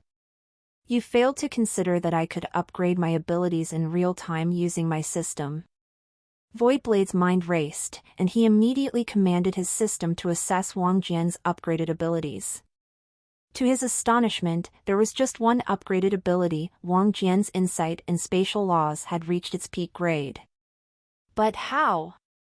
You didn't have enough points to upgrade your insights in spatial laws to its peak?" Void Blade exclaimed in astonishment. Meanwhile, Wang Jian's confident response reverberated through the arena, "It's all thanks to your assistance. You are the one who provided me with that powerful artifact which possesses an unreal essence of the spatial element." Void Blade's eyes widened in realization, "This spatial azure cubic arena." "Exactly! Throughout this entire battle, I've been utilizing one of my abilities to absorb the spatial essence from the cubic arena, reducing the cost of upgrading the laws of space. Although it nearly depleted all my hard-earned points from the past few days, it was well worth the sacrifice," Wang Jian declared, oozing with self-assurance. However, Void Blade quickly regained his composure and spoke with calm determination, "So what if you've upgraded your abilities? My system has already created a counter and provided me with the artifact." In an instant, a stunning blue bracelet materialized on Void Blade's right hand, adorned with intricate runes that shimmered with power. EAD New Chapter S on no/v/e/ln.com. Suddenly, a shocking event unfolded. A spatial rift appeared over Void Blade's right hand, severing his arm with such precision that he didn't even realize what had happened for a brief moment. Wang Jian's voice dripped with disdain as he revealed his cunning plan. "Do you think I've been talking to you all this time just to gloat? No, I'm not that foolish. I knew your system would come up with a countermeasure to adapt to my new abilities. So, I've been strategically setting up spatial rifts that would open at my command. I won't allow you to wield those new artifacts against me. You're entirely within my range, and I can tear you apart into tiny pieces. Wang Jian's words were laced with a deadly confidence, leaving Voidblade at a disadvantage as he grappled with the sudden loss of his arm and the knowledge that his opponent had been outmaneuvering him at every turn. Wang Jian noticed that the bracelet had vanished along with Voidblade's severed arm, leading him to speculate that it must have been a unique system artifact only usable by Voidblade. Well, whatever. Wang Jian was only mildly interested in that artifact. His focus was on Voidblade at this moment. Voidblade groaned in agony, feeling the excruciating pain of losing his arm. But Wang Jian showed no mercy and swiftly sliced off the other arm that wielded the yin-yang sword. Just like the bracelet, the sword disappeared, but Wang Jian was unsure if they had dispersed or returned to the system's inventory. The uncertainty lingered, causing him to reconsider his initial plan to interrogate Voidblade. Instead, he resolved to end this once and for all, ensuring Voidblade could never wield those dangerous artifacts again. A sense of urgency filled Wang Jian as he unleashed a torrent of spatial rifts that opened up all around Voidblade. These rifts were calculated, designed to sever every inch of Voidblade's body into tiny, lifeless pieces.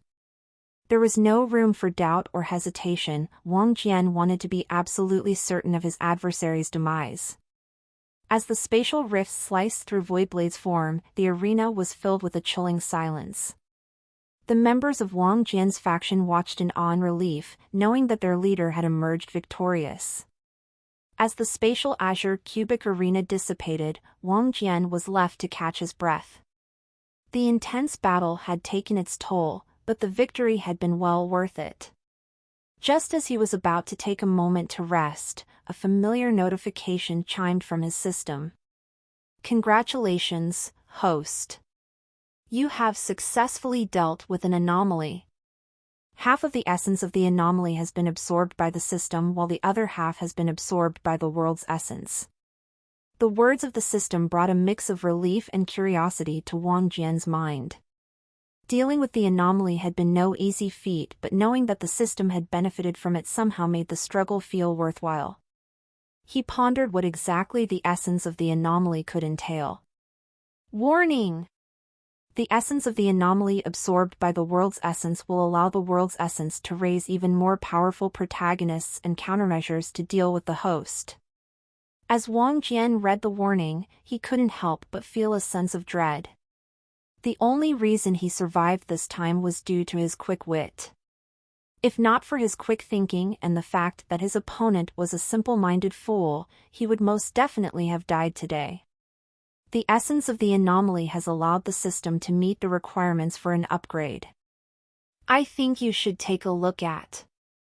The final sentence brought a sense of accomplishment. Wang Jian knew that upgrades to the system meant more opportunities and more powerful abilities.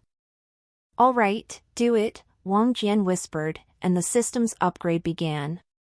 As the upgrade process commenced, he slowly descended to the ground where Yi Chen's lifeless body lay.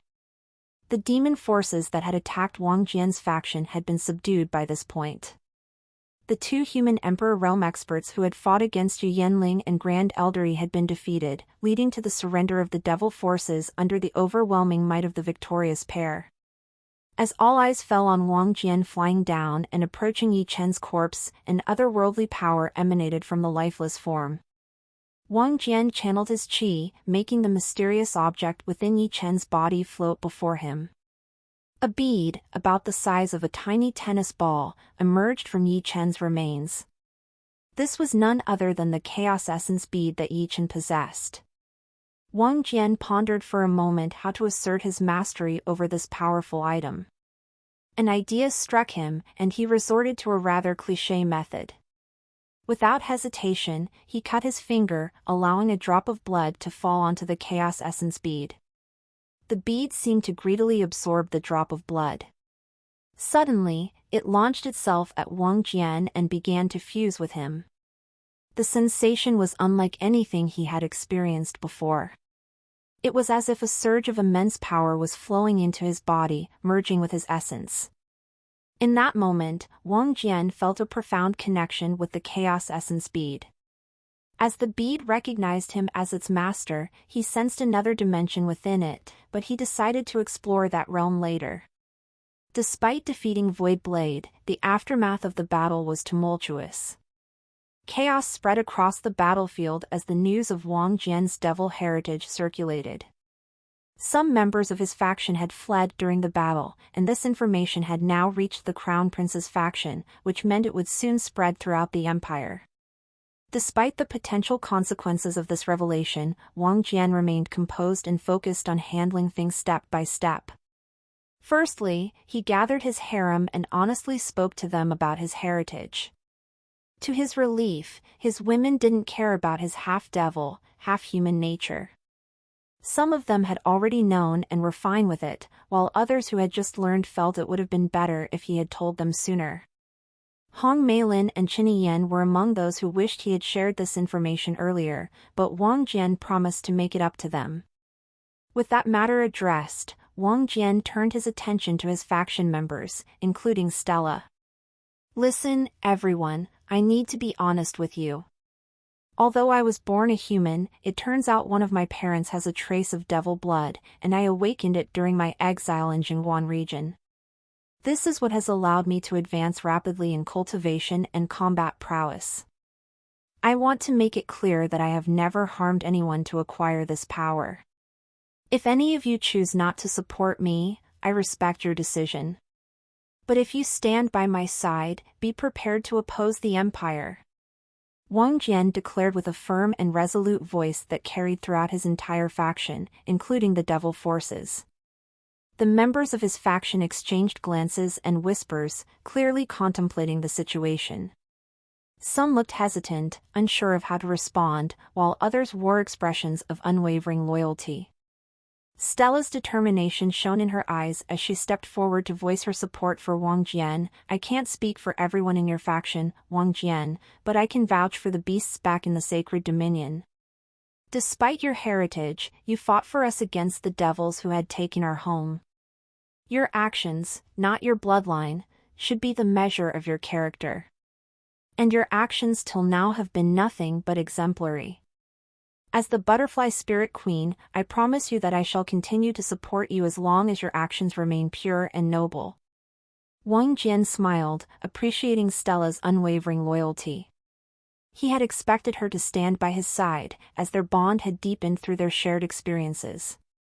It was much different when comparing the situation to Yi Chen's, for whom Stella held hatred when his devil heritage was revealed.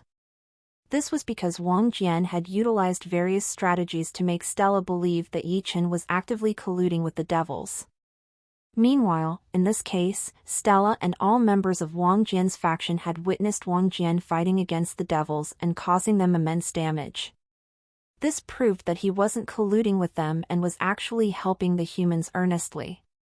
Thus, hating him immensely for his heritage only wouldn't make sense. We support you, Your Highness, someone else from the faction shouted, and soon, the entire crowd echoed their approval, showering Wang Jian with words of praise and encouragement. With a smile, Wang Jian raised his hand to calm the fervor. That's enough, everyone. I appreciate your support and faith in me, he said, his voice carrying a mix of gratitude and determination. But we need to strategize and prepare for the challenges ahead. My eldest brother and second sister will likely send their forces to capture me. We must be ready to face them. The once raucous crowd fell silent, now focused on the gravity of the situation. As expected, the Crown Prince's faction and the Second Princess's faction wasted no time in reacting to the news of Wang Jian's alleged devil heritage. Swiftly dispatching their subordinates and powerful experts, they set out to apprehend Wang Jian and his loyal followers. In the capital, the Crown Prince personally sent an envoy to Emperor Wang, wasting no time in informing his father of the situation. He urged the emperor to utilize his personnel and influence to take immediate action against Wang Jian's faction, confiscating their properties and capturing every member involved. The crown prince cared little about the veracity of the news. For him, it was a golden opportunity to weaken Wang Jian's position and seize control of the situation. He had eyewitnesses from Wang Jian's faction who had defected to his side, providing convincing testimony that fueled his conviction and verified the allegations against Wang Jian. As the experts from the Crown Prince's and Second Princess's factions arrived at the designated spot, they were met with an unexpected and deadly ambush. The devil forces, well coordinated and prepared, had been lying in wait, and the unsuspecting experts fell right into their trap. Under Wang Jian's cunning strategy, his faction had left the battlefield just hours before the arrival of the opposing forces. With no one left to replenish the drained resources that powered the barrier, it eventually faltered, leaving the way open for the devils to breach inside. However, this was all part of Wang Jian's master plan. They had deliberately left behind the devil forces they had previously captured and imprisoned. These devil forces saw an opportunity to turn the tables on their pursuers. Armed with knowledge of the situation, the devil forces laid an elaborate trap for the incoming experts of the Crown Prince's and Second Princess's factions. Hidden in the shadows, they struck swiftly and efficiently, leaving no chance for their enemies to escape. The battlefield turned into chaos as the ambush unfolded, and the experts from the opposing factions found themselves overwhelmed by the well-coordinated devil forces. Despite their skills and reputation, they were caught off guard, and their superior numbers meant little against the strategic and tactical prowess of the devils. Wang Jian's plan had worked flawlessly. By luring his enemies into the devil force's trap, he had effectively eliminated a significant threat and weakened the Crown Prince's and Second Princess's factions. Meanwhile, Wang Jian's faction, now safely away from the chaos, continued their journey to find a suitable location to regroup and strategize their next move. With the revelation of Wang Jian's devil heritage, the members of his faction came to a grim realization. It would be impossible for them to remain within the empire any longer. The emperor's faction and other royal factions would undoubtedly unleash their full influence and power to capture or punish all those associated with Wang Jian. Cruel punishments awaited his faction for daring to stand by a half-devil like him. The general populace might even turn against Emperor Wang for not knowing the truth about his seventh son's heritage, and the blame could extend to Wang Jian's mother, Bai Liqin, as well. Fortunately, Wang Jian had already taken precautions to keep Bai Liqin safe in a concealed location, shielded from the prying eyes of their enemies. It was a relief that she wouldn't face the wrath of the masses. To counter the escalating situation and buy time for their escape, Wang Jian proposed a daring plan to his faction. He suggested using the devil forces as a distraction to divert the attention of the empire's royal factions. By forcing them to focus on neutralizing the devil threat, Wang Jian's faction would have a window of opportunity to plot and execute their move to claim the throne. His faction was initially taken aback by this audacious plan, shocked that their leader was willing to use such a risky tactic to seize power. However, as they pondered the idea, many of them recognized that in the tumultuous world of royal politics, it was not uncommon for a prince to vie for the throne against his own father. Such struggles for power were often accompanied by massive battles between factions, and in this case, Wang Jian knew they held a great advantage. It was revealed through the Empress and the second queen that Emperor Wang was gravely injured, a critical detail that could work in their favor. With the emperor weakened, their chances of success in taking the throne were higher than ever. Despite the gravity of their plan, Wang Jian's faction saw the logic behind it and the potential rewards it offered. They knew that seizing the throne wouldn't be a walk in the park, but with Wang Jian's strategic mind and their united strength, they believed they had a real shot at success. I think you should take a look at. We shall face the storm head-on, my comrades, Wang Jian spoke passionately, addressing his loyal followers. This is our destiny, and we will forge it with our own hands. With the devil forces serving as a diversion, we will create the opportunity we need to challenge the might of the empire. I promise that I shall ensure that my plan reduces the number of casualties of the Empire. Under my leadership, the everlasting Mystica Empire's name is going to rise higher than ever. And along with it, your names shall be immortalized as they shall be etched into the annals of history." His faction nodded in agreement, embracing their roles in this daring plot. They understood the risks, but they were resolute in their loyalty to Wang Jian and his cause. After sharing a few drinks with his loyal companions, Wang Jian sought out his beloved women, Chen Yan and Hong Meilin, for a heartfelt conversation. Knowing the gravity of the situation, he wanted to hear their thoughts and reassure them about the path they were about to embark on. In a private setting, away from the presence of their maids or his secret mistresses, Wang Jian sat down with Chen Yan and Hong Meilin. Both women expressed genuine concern and worry about the dangerous implications of his plan to seize the throne from his father. Chen Yan, in particular, voiced her fears, unsure of how events might unfold and what dangers lay ahead for Wang Jian. Wang Jian patiently listened to their thoughts, understanding their apprehension. He acknowledged the potential risks involved in his ambitious plan but assured them that they had no other viable choice. The survival of their faction hinged on this bold move, and he was determined to protect them all. He promised Chen Yan that he wouldn't recklessly put himself or anyone dear to him in harm's way. His priority was their safety, and he vowed to be cautious and strategic in every step they took. Hong Meilin, curious about his devil powers, playfully prodded Wang Jian for answers. He responded by drawing her close, embracing her tenderly, and teasingly whispering that it was a secret. His charming smile and playful demeanor only fueled their curiosity. Follow you stories at n/VELB/in.com. Chen Yan and Hong Meilin teamed up in a playful attempt to get him to reveal his devil abilities. They used mischievous tactics, like tickling and pinching him, and even offered tempting bribes. In the midst of their playful banter, Wang Jian's mischievous smirk hinted at his willingness to play along. As the atmosphere heated up, Wang Jian's arms wrapped around his alluring women, and the three of them succumbed to passion, indulging in a night of intimate pleasure. The following day, Wang Jian's faction was on the move again, and they were delighted to reunite with Fan Shuang's and Kong Huiyan's groups. The joy of meeting after being separated on the battlefield was evident on everyone's faces. Fan Shuang and Kong Huiyan had initially been headed towards the third part of the battlefield, where Wang Jian's faction was stationed before. However, Wang Jian, using the telephone artifact, had communicated with both of his women in advance.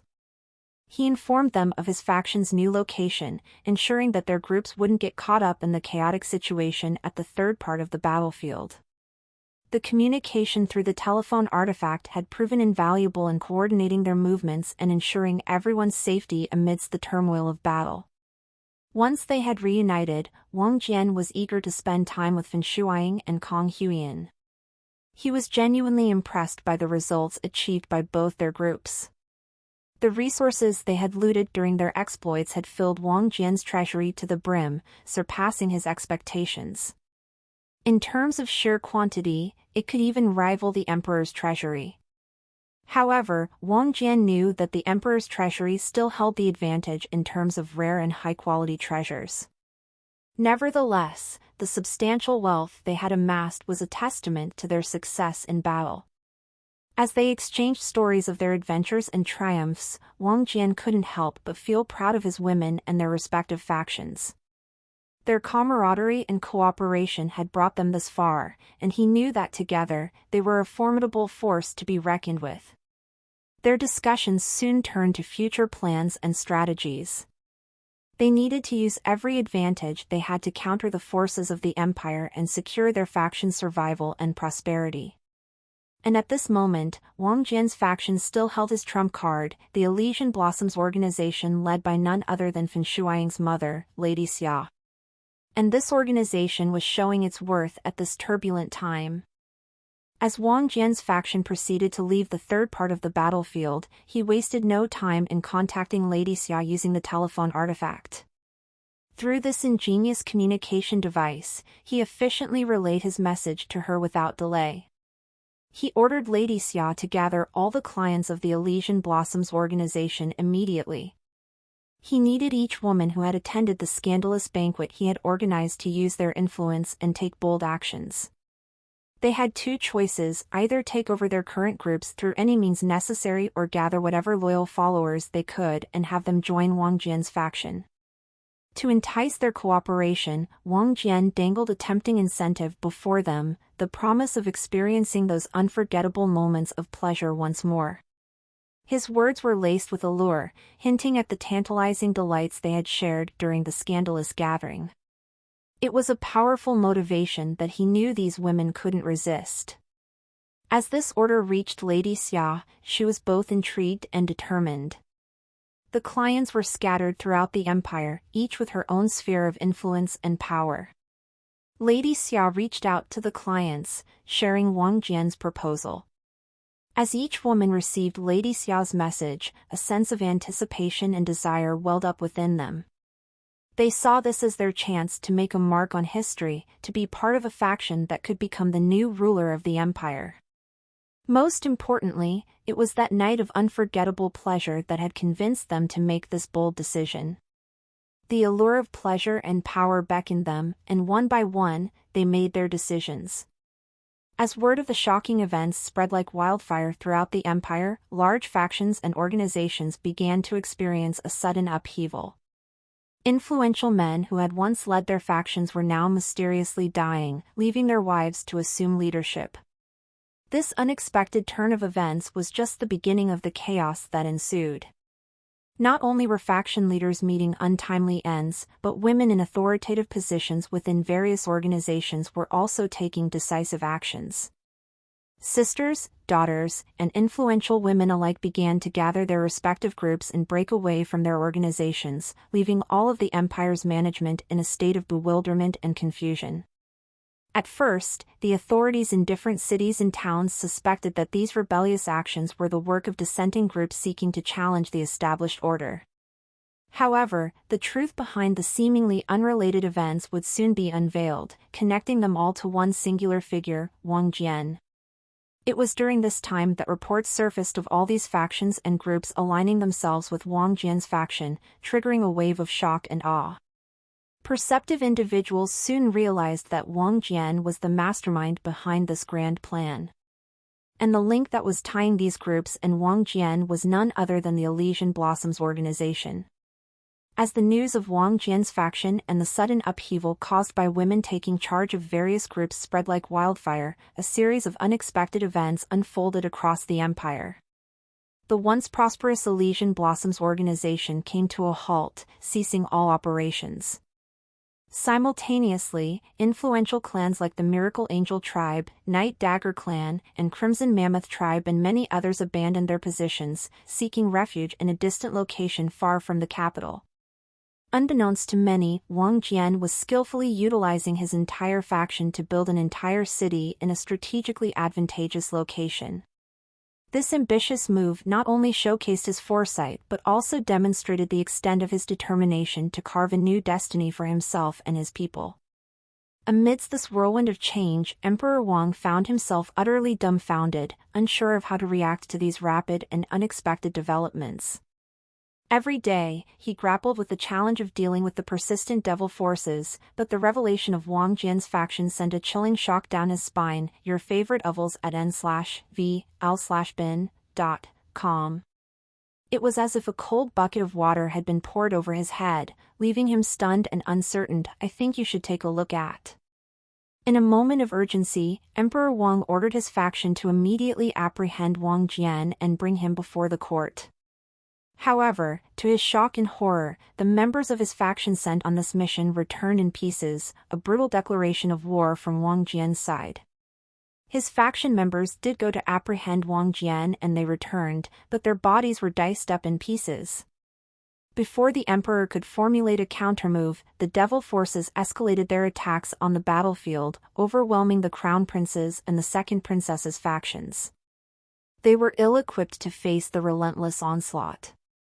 As Wang Jian had anticipated, Emperor Wang had no choice but to dispatch members of his faction to reinforce the beleaguered troops, preventing a catastrophic defeat against the devil forces.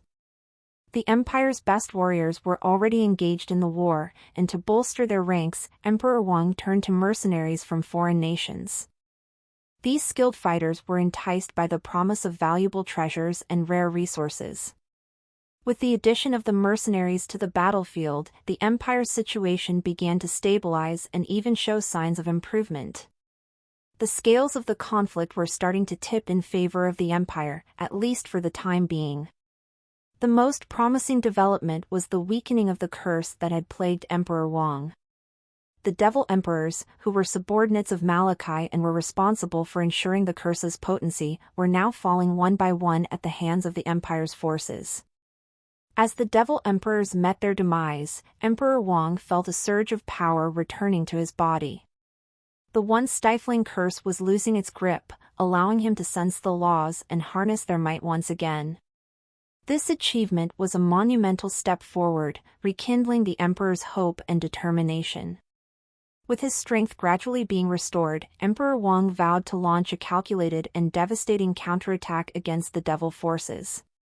He was resolute in bringing an end to the prolonged war against the devils once and for all. His strategic mind and immense power made him a formidable force to be reckoned with, and he was fully aware of his capabilities. As Emperor Wang's plan took shape, he knew that timing and precision would be crucial in dealing with the elusive Malachi. As for Wang Jian and his faction, Emperor Wang seemed to be underestimating their true threat. His information indicated that Wang Jian's faction only had 3 Emperor Realm experts, with 2 renowned experts from the Lotus Blossom sect and Wang Jian himself, who possessed formidable flame prowess. However, Emperor Wang's confidence in his own power was unwavering. He believed he could easily defeat Wang Jian or any other Emperor Realm expert from his faction, viewing them as insignificant in comparison to his might. Thus, he never truly considered them a serious threat. Once the devil forces were dealt with, Emperor Wang planned to pit his children's factions, the Crown Prince's faction and the Second Princess's faction, against Wang Jian's faction. He intended to provide nominal support from his own faction, while allowing the main force to be led by his children's factions. Emperor Wang's cunning plan had a twofold purpose. Firstly, he aimed to weaken the power and influence of his children's factions, subtly reducing their authority within the empire.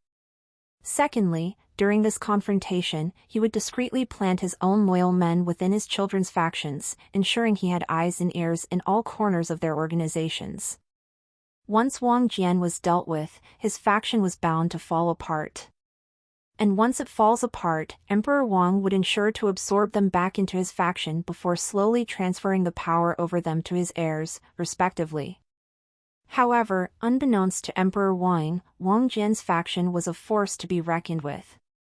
Wang Jian had managed to assemble a diverse and powerful group of allies, each contributing their unique skills and strengths to the faction's arsenal. Moreover, while Emperor Wang found himself constrained from acting against Wang Jian's faction at the moment to preserve his force's strength, there were no such limitations on Wang Jian and his followers. They had the freedom to strike at Emperor Wang at any opportune moment, catching him off guard with a devastating sneak attack. However, Wang Jian was a shrewd strategist, and he understood the importance of timing. He realized that attacking his father too soon, before the devil forces were fully dealt with, might not yield the best results. Instead, he devised a masterful plan. He would first utilize the combined might of the Emperor's faction, the Crown Prince's faction, and the Second Princess's faction to weaken or defeat the devil forces. Once the devil threat had been sufficiently contained, Wang Jian would make his move against Emperor Wang.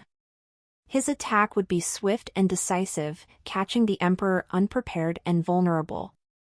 With cunning precision, Wang Jian aimed to conquer or subdue all other organizations in the empire in one fell swoop. This grand strategy had a dual purpose. Not only would it enable Wang Jian to preserve the outer structure of the empire, avoiding widespread chaos and destruction, but it would also allow him to weaken each organization to the point where they would have no choice but to accept his new policies that would reshape the empire according to his vision. Having summoned the Black Castle to their newfound territory, Wang Jian and his wives settled into its mysterious confines while their faction worked diligently on constructing their own living spaces nearby. The Black Castle, a marvel crafted through the system's design, could be tailored according to Wang Jian's whims. He could add or remove rooms, create hidden compartments, and manipulate its layout at will, including concealing the dungeon area from prying eyes. In the depths of the castle's dungeon, Wang Jian encountered the alluring and bound Zyrithia, the Nether Curse Weaver devil princess, who was left naked and erotically enchained. But soon, Zyrithia found herself joined by other captives. Utilizing his spatial movement, Wang Jian retrieved the Empress and the second queen from their previous location and cast them into the dungeon alongside Zyrithia, where they, too, were stripped of their dignity. Remarkably, as days passed, the initial shame and embarrassment of their predicament began to wane. The two women had come to realize that Wang Jian held absolute power over them, and they could not resist his advances. They had been rendered defenseless and resigned themselves to their fate, knowing that Wang Jian could satisfy his desires without their consent. As they endured their shared captivity, the Empress and the second queen found solace in each other's company. Their conversations inside the warehouse had forged a deep bond, leading them to support one another as they planned their escape from Wang Jian's clutches. Their ultimate goal was to return to the emperor's side, seeking retribution for the wrongs they had endured at the hands of Wang Jian. On this particular day, Wang Jian decided to meet with both of them individually. He chose to visit the empress first, though there was no specific reason behind the sequence. In the dimly lit dungeon, a chair mysteriously appeared, and Wang Jian sat on it with a mischievous glint in his eyes. Come and sit here, he beckoned. As if by magic, the chains around the Empress seemed to loosen, allowing her to move freely. However, she knew that any attempt to escape or defy Wang Jian's wishes would bring the chains back in an instant, so she cautiously complied. T from N0/V/LB/co/M. As the Empress approached, she hesitantly settled herself on Wang Jian's lap, feeling the undeniable presence of his bulge beneath his trousers, grinding against the curve of her bubbly buttocks. The sensation made her body react instinctively as the Empress was getting wet between her legs, and she fought to control her moans. Wang Jian's arms encircled the Empress's waist, and he began to fondle her breasts with vigor while speaking in a seductive tone. "It's truly amazing to be with you like this." Leaning in even closer, he added, "Let me tell you a bit about what's going on in the world outside. You see, my faction is in huge trouble. Due to a series of events, my identity as a semi-devil and being an Emperor realm expert has been leaked to the entire empire. The Emperor and the other factions want to hunt down my faction soon." The Empress was visibly taken aback, her head tilting to the side as she stared into Wang Jian's eyes in disbelief. "Why you are a devil? And why you are an Emperor realm expert? That's impossible." With a depraved yet mischievous grin, Wang Jian replied, "Believe me, dear, it's very much possible." "And no way. But you are so young. You can't be an Emperor realm expert," the Empress exclaimed, shock evident in her voice. The revelation that Wang Jian was a devil had already surprised her, but the fact that he was an Emperor realm expert intensified her astonishment. "Whatever. I don't care if you believe me or not, but I came here to tell you about this because due to some unexpected circumstances, the Emperor's, the Crown Prince's, and the Second Princess's factions will soon begin to hunt mine after they deal with the devil forces. And since they plan to attack my faction, I naturally plan to fight back. And since you are the mother of the Crown Prince, you should understand what I am implying." Wang Jian spoke with a depraved grin on his face. The Empress let out a whimper, pleading, Please, Wang Jian, do whatever you want with me and my body, but I beg you to spare my child." A wicked gleam danced in Wang Jian's eyes as he responded, "I'm afraid just your body won't be enough. I need something more from you." Fearful yet determined, the Empress asked, What can I do?" "I'll do anything to save my child. I can't decide that just yet. Right now, all I can think of is ravishing you. You must use your body to satisfy my carnal desires first before I think about what you can do to save your child," Wang Jian smirked. With a fiery determination, the Empress stood up, turned around, and removed Wang Jian's trousers. She then sat on his member, making sure it entered her pussy. Hugging Wang Jian, she began to rub her large breasts against his chest while moving her buttocks up and down. Wang Jian felt intense pleasure, and in the moment of passion, he smacked the Empress's buttocks firmly, urging her on with zeal, "Yes. Go even faster. That's good. Ah yes." The Empress couldn't hold back her moans as pleasure consumed her, and the intense encounter continued for some time. Wang Jian skillfully changed positions, forcefully pushing her down and increasing the intensity of their lovemaking. The Empress lost herself in the moment, completely taken by the overwhelming sensations, and her moans echoed loudly in the room. They continued this passionate rhythm, reaching the peak of pleasure together, and Wang Jian made sure to ejaculate inside her before finally pulling out. The two indulged in their desires for a few more rounds, their bodies entangled in a dance of ecstasy. However, as the third round concluded, Wang Jian suddenly stopped and his demeanor shifted to a more serious tone. He asked, "Do you want to save your son?" A hint of shame flickered across the Empress's face, realizing she had allowed herself to be consumed by pleasure and had momentarily forgotten her initial intention to prevent her beloved son from being targeted by this wicked man. She whimpered, I do." Despite the situation, Wang Jian's grin only widened. "Then, my dear Empress, I have a simple condition," he said with a wicked glint in his eyes. "What is it?" the Empress inquired with apprehension. With a sly smile, Wang Jian explained, "I want you to publicly declare your support for my faction and stand by my side." With a devious grin, he continued, "Now I'm sure you're curious and will overthink this issue. While that will be entertaining, I'll tell you the real reason. I want to use your popularity among the people to ensure that when I defeat the Emperor's faction, the Empire will accept my rule. Your word alone won't be enough, so I'll have the second queen issue a similar statement." Upon hearing this, the Empress sobered up instantly. She realized that complying with Wang Jian's demand would pit her against both the Emperor's faction and her own son's faction, a situation she wanted to avoid. But not complying meant risking her son's life, which was a terrifying possibility she couldn't bear. Reluctantly, she whimpered, I will do as you say, Wang Jian. I knew you would make the right choice. But I wonder how eldest brother Hao will react when he finds out that you are my sex slave," Wang Jian spoke with a twisted grin. The Empress pleaded desperately, "No. Please, please don't let my son find out." She clung to Wang Jian's legs, her fear palpable. Wang Jian's wicked smirk only grew wider as he replied, "Kikik, who would have thought that the once arrogant Empress would one day beg by grabbing my legs? Well, perhaps I'll consider keeping it a secret if you behave well and remain obedient." The Empress quickly nodded, "Yes. I will be obedient." "Good," Wang Jian's smirk widened as he continued to indulge in the night with the Empress, savoring every moment until she was physically and mentally drained. Once he was done with the Empress, it was the second queen's turn, who was equally beautiful and captivating.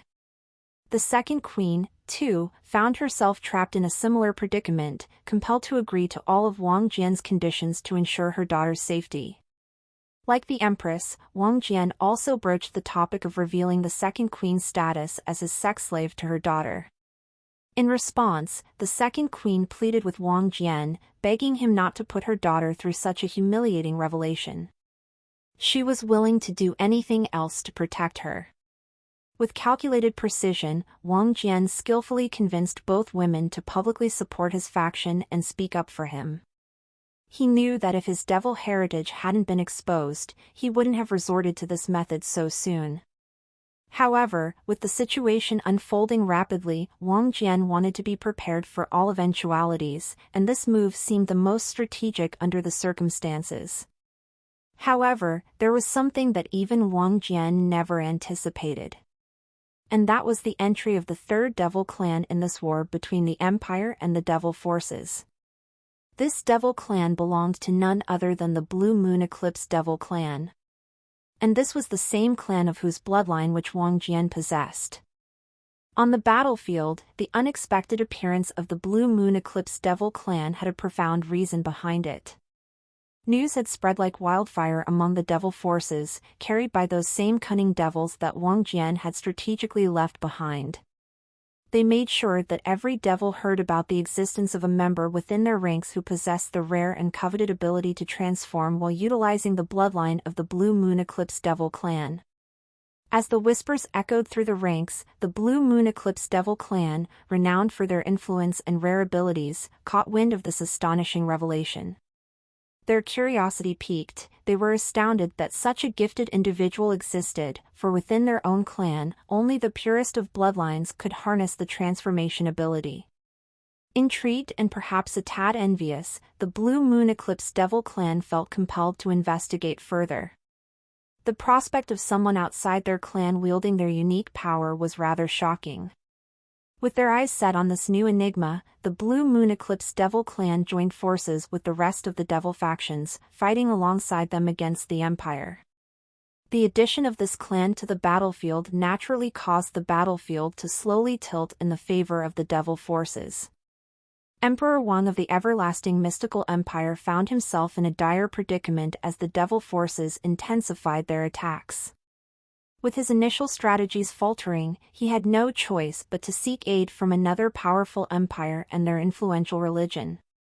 Setting his sights on the formidable Golden Sun Empire, known for its staunch opposition to the devils, Emperor Wang sent forth his request for assistance. The Golden Sun Empire, a force to be reckoned with on the continent, owed much of its strength and authority to the Church of Sun God. Their influence over the empire's politics was unmistakable, even extending to the royal family, who were devoted followers of the church. To secure their aid, Emperor Wang was willing to part with valuable land and precious treasures.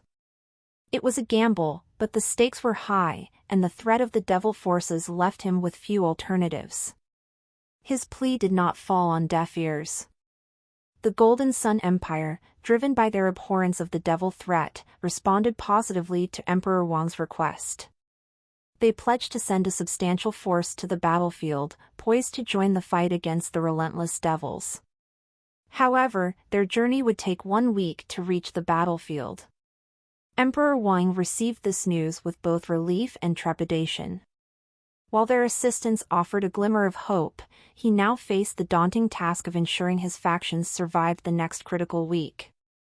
In a desperate bid to ensure the survival of his empire's factions against the relentless devil forces, Emperor Wang rallied all remaining members of his faction and other organization members lingering in the capital. Leading this force himself, his unsealed energy allowed him to confront most threats on the battlefield. Meanwhile, Wang Jian, in his devil form, swiftly made his way to the battlefield and covertly infiltrated the Crown Prince's faction. Upon arriving, he was taken aback by the dire state of the faction, realizing that they were on the brink of defeat.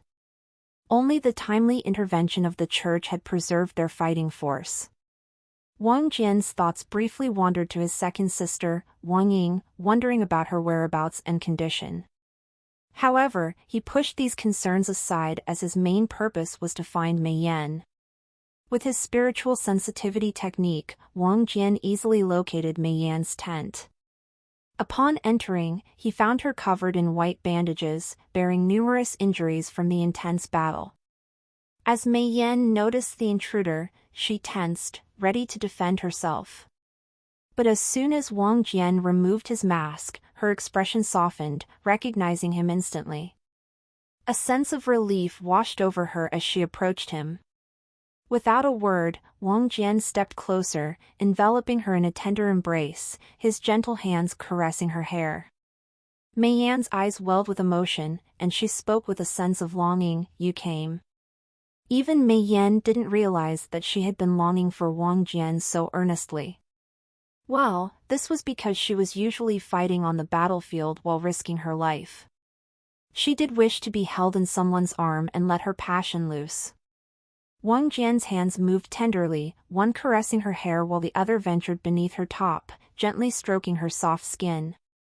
Their closeness was intoxicating, and Mei Yan found herself captivated by his touch.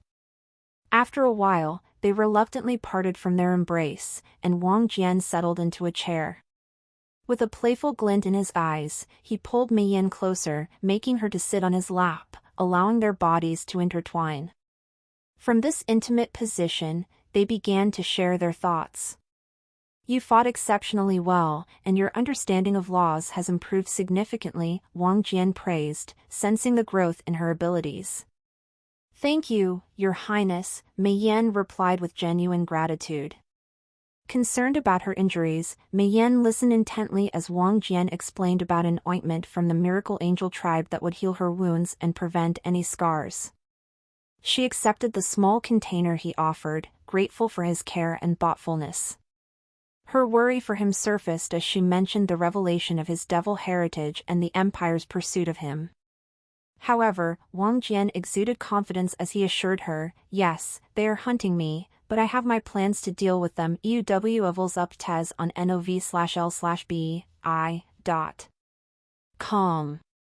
Mei Yan felt reassured by his determination, but she couldn't help but feel a flutter of excitement and desire at his touch. His hands roamed sensually over her elegant body, igniting a passionate spark between them. "Well, the reason I came here today was to provide you with this ointment and this telephone artifact," Wang Jian explained, handing the artifact to Mei Yan. Curiosity sparked in Mei Yan's eyes as she examined the artifact, wondering how it worked and what its uses might be. With a smile, Wang Jian proceeded to explain its functionality. Mei Yan couldn't believe her ears when she heard that she could use it to contact Wang Jian, no matter the distance between them. It was a wondrous device with limitless possibilities. "Stay with the Crown Prince's faction for a while longer and report any findings to me," Wang Jian instructed, his tone serious. "Keep the bandages on and pretend to be gravely injured. I don't want you fighting against those devils." Mei Yan nodded, understanding the importance of staying close to gather vital information. "Yes, Your Highness."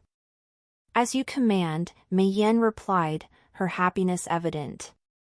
"In case of danger, contact me immediately using this artifact." "I will come to your aid without hesitation," Wang Jian reassured her, exuding confidence. Mei Yan beamed with gratitude. "I will be sure to do that." They sat in comfortable silence for a moment before Mei Yan, feeling playful, began to move her buttocks, teasingly rubbing them against Wang Jian's hard member, which was pressing against her rear. Wang Jian's smirk widened, and he teased, "Looks like you want something. Make sure to beg for it." Blushing, Mei Yan hesitated before finally expressing her desires. I want you to do it with me," roughly. Wang Jian's eyes lit up at her bold request. He pulled her closer, their lips meeting in a passionate kiss that ignited a fire between them. After a couple of hours, Wang Jian utilized his newfound mastery of the laws of space, employing the spatial movement technique to swiftly leave the Crown Prince's faction encampment. His speed and range had reached an impressive peak, thanks to his heightened insights in the laws of space. Today was the day to confront Zyrithia.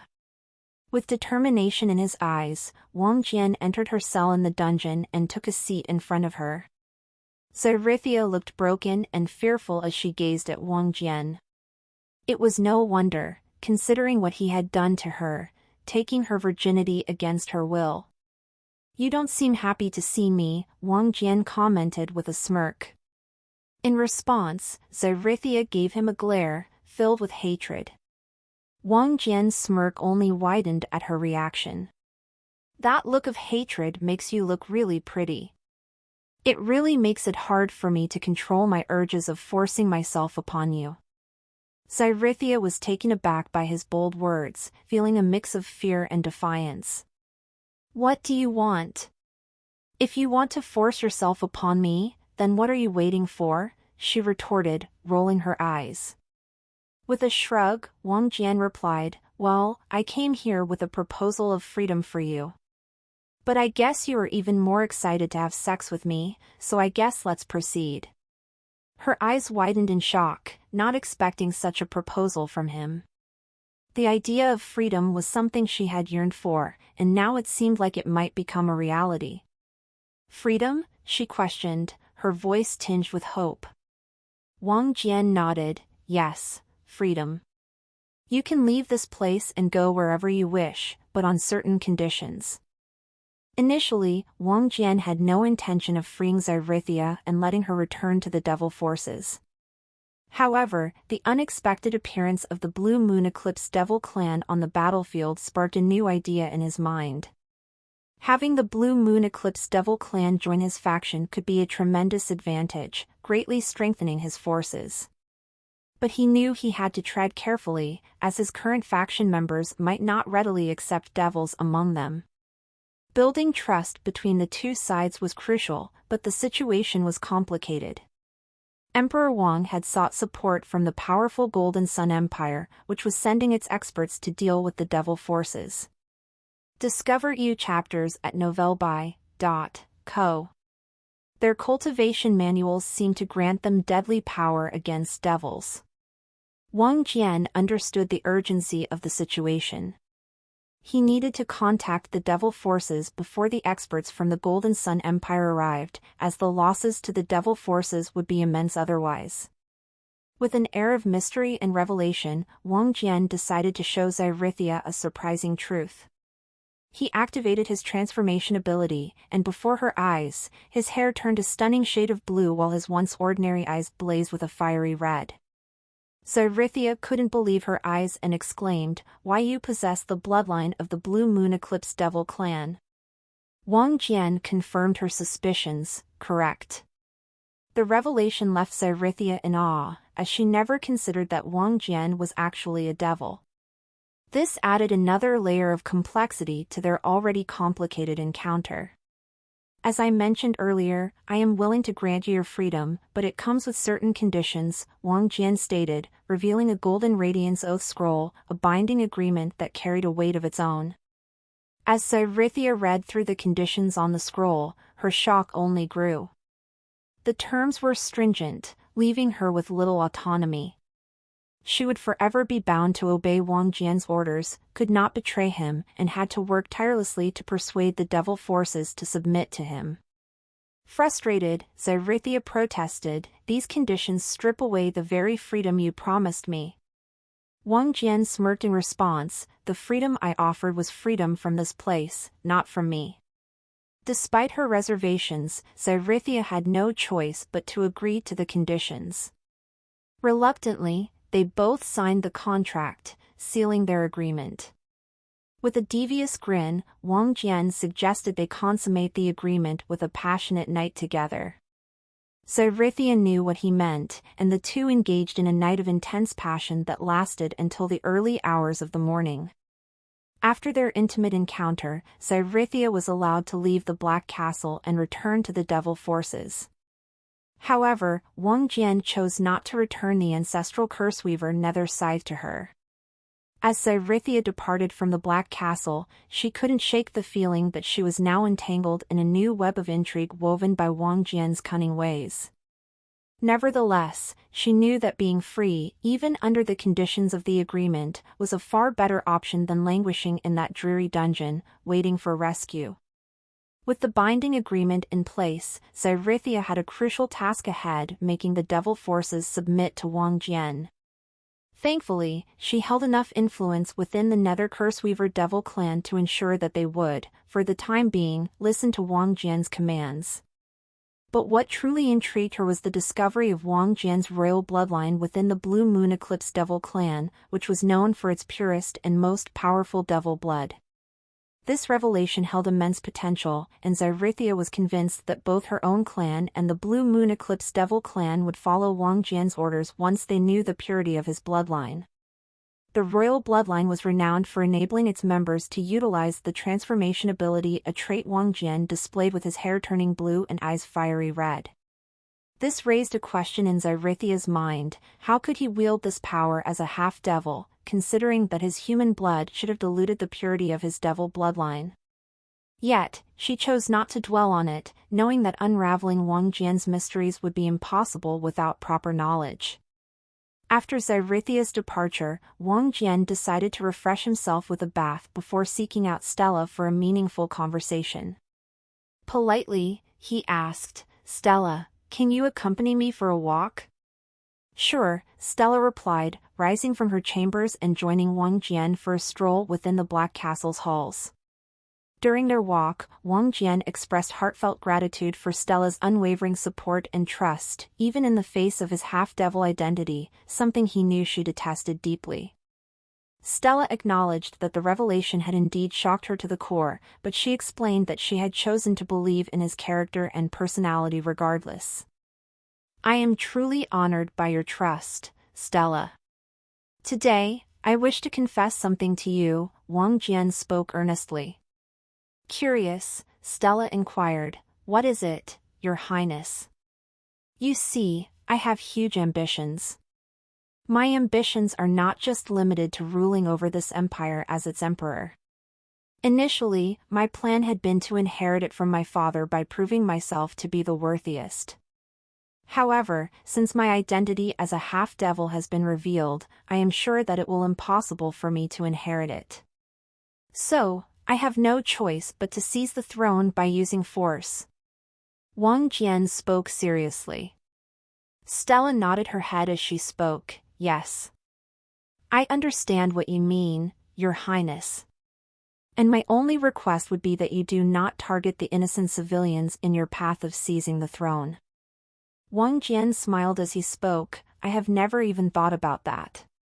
My plan will be to ensure that the empire suffers minimum damage." "That's wonderful," Stella smiled as she heard his words. Wang Jian then continued, "But it's not about that. What my ambition entails is what happens after I become the emperor. And the first thing I wish to do after becoming the emperor is to integrate the beast community in the empire as well. Now, before you take it the wrong way and think that this is about me ruling over the beasts, let me clear that this is not my intention or my aim." "Then what is it?" Stella asked curiously. Wang Jian's gaze met hers, and he spoke with conviction. "Stella, you've been living among us for many days now. You must have noticed how rapidly humans are developing. It's because of our unity, intelligence, and adaptability. However, the same progress is not as evident in the beast communities.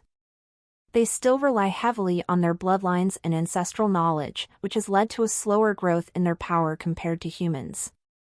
Stella listened attentively to Wang Jian's words, acknowledging the truth in his observations. She remained silent for a moment, realizing the significance of his insight. "It's true," she finally replied, her voice tinged with sincerity. "The beast communities have indeed faced challenges in adapting to the changing world. We have a rich history and powerful bloodlines, but we have been hesitant to embrace change and new ideas." Wang Jian nodded, appreciating her understanding. "Exactly. I believe that by integrating the beast community into the empire, we can provide them with new opportunities for growth and development. We can learn from their wisdom and ancient knowledge while offering them access to the advancements of human civilization. Together, we can create a powerful and harmonious society where both humans and beasts can progress and prosper side by side." Wang Jian's eyes gleamed with passion as he explained, "I wish to create a harmonious coexistence between humans and beasts within the empire. For centuries, there has been strife and animosity between our two communities. As emperor, I want to bridge that divide, bring understanding, and foster a sense of unity. Beasts are sentient beings, just like humans, and they deserve to be treated with respect and dignity.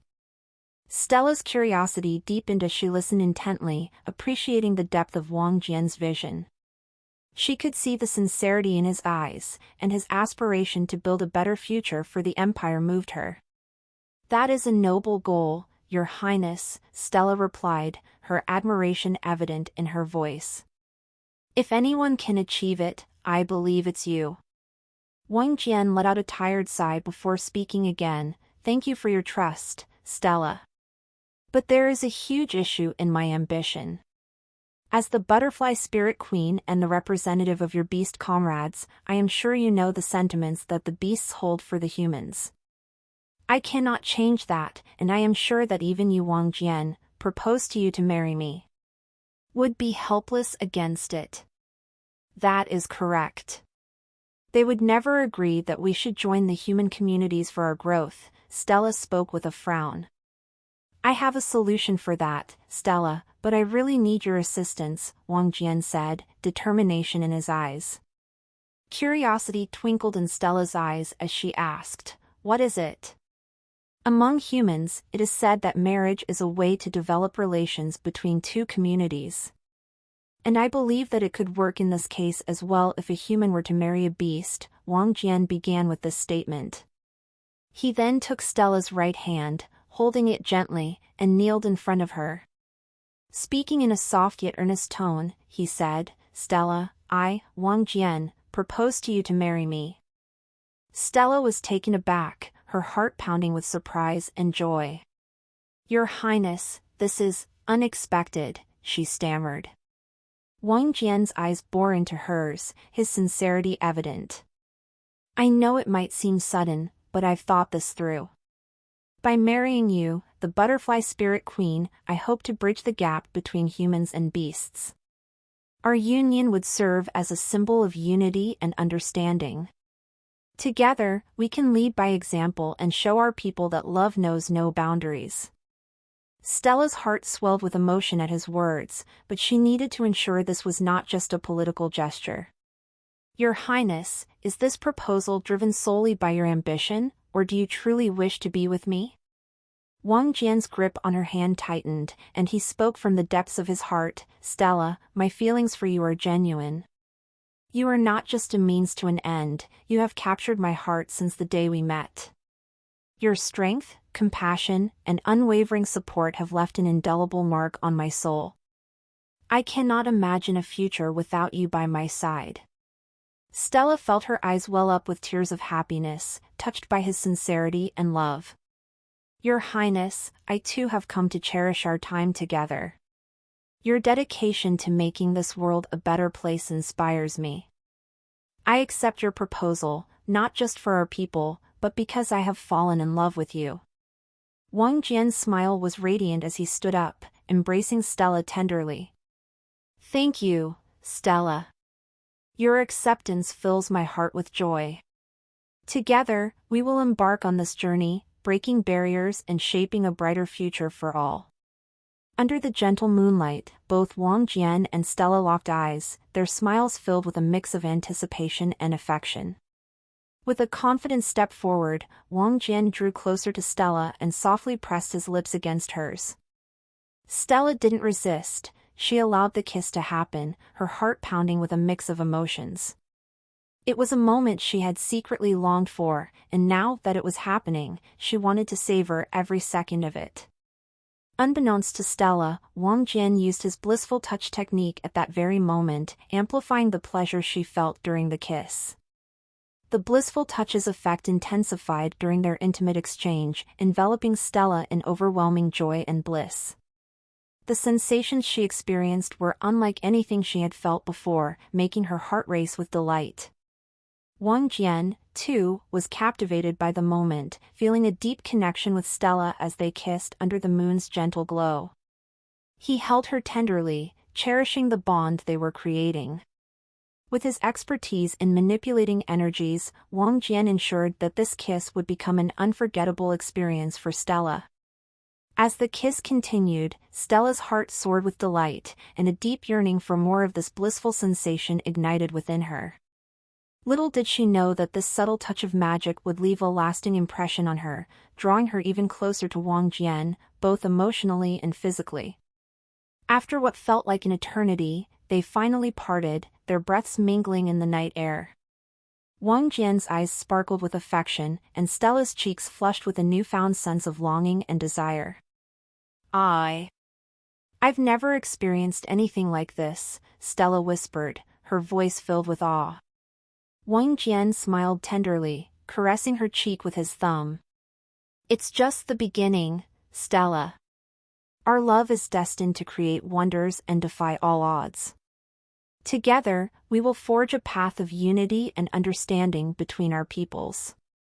Stella nodded, feeling an unbreakable bond forming between them. I believe in you, Wang Jian, and in the love we share. Let us embrace the challenges ahead and create a future where humans and beasts can coexist in harmony. Thank you for your trust, Wang Jian responded with a warm smile. As they strolled through the castle grounds, Stella opened up about her plans. I will soon return to the forest and inform my comrades of my decision. Though they might initially resist the idea of living with humans, I am certain they will understand once they learn that I will marry you and make my home in the Empire.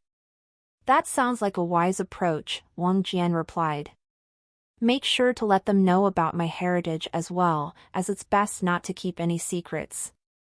I hope they will see past it, just as you did, and understand my true intentions. Stella nodded confidently. They will, Wang Jian. They have witnessed your bravery and dedication to protect us and our habitat from the devil forces. Your actions speak louder than words, and they will see your noble heart. A brief silence fell between them until Stella couldn't contain her curiosity any longer. Wang Jian, can I please see your devil form up close? I only caught a glimpse when you transformed in that spatial cube. Wang Jian raised an eyebrow in surprise but chuckled warmly. Of course, Stella. Here it is. In an instant, Wang Jian's hair and eyes underwent a breathtaking transformation. His once silver hair turned a mesmerizing shade of blue, while his eyes now shimmered like fiery rubies. The aura of power that emanated from him was nothing short of awe-inspiring. Stella gazed at the magnificent sight before her, her eyes wide with wonder. Whoa! You look incredibly powerful. A sense of pride washed over Wang Jian as he explained, in this form, my physical prowess and healing abilities are greatly enhanced. It grants me extraordinary strength and agility. However, I must be cautious because I am more vulnerable to attacks of the holy attribute in this state. Stella nodded in understanding, her fascination with his transformation still evident in her eyes. It's truly fascinating to witness, Wang Jian. With the power you possess, I am sure that you can seize the throne. Wang Jian smiled, appreciating her belief in him. It won't be as simple as that, but I will try my best, he replied humbly. As the moonlight bathed them in its soft glow, Wang Jian returned to his normal state. His once blue hair transformed back to its silver hue, and his eyes regained their sapphire color. Curious, Stella asked about the mysterious attacker who had fought against him. Who was that guy who targeted you? Wang Jian shrugged in response, a hint of puzzlement in his expression. I do not know why he was after me, but he mentioned something about it being a mission. Honestly, I've never met that guy before in my entire life. Stella nodded thoughtfully, I see. Well, at least you managed to defeat him. Yeah, I had initially intended to capture him, but his abilities were quite peculiar, and I didn't want to take any unnecessary risks, so I made the difficult decision to end him, Wang Jian explained. Their conversation flowed naturally as they walked together, each sharing their thoughts and experiences. After bidding farewell to Stella, who gracefully spread her wings and soared back to the sacred dominion to inform her comrades of her decision to marry Wang Jian, he decided to explore the new ability that the system had unlocked after his triumphant battle against Yi Feng, the third protagonist. The newly acquired ability was known as the Soul Board. Through this fascinating power, Wang Jian could access the status windows of other individuals and manipulate their stats based on the points they held. However, utilizing the Soul Board was not a simple task. Each individual's points were earned through rigorous training, age, and moments of enlightenment. Moreover, these points were randomly assigned over time, making it a complex endeavor to manage. At the moment, Stella possessed 7 points. Wang Jian had the option to use these points to enhance her cultivation base, with each point capable of elevating her to a higher realm.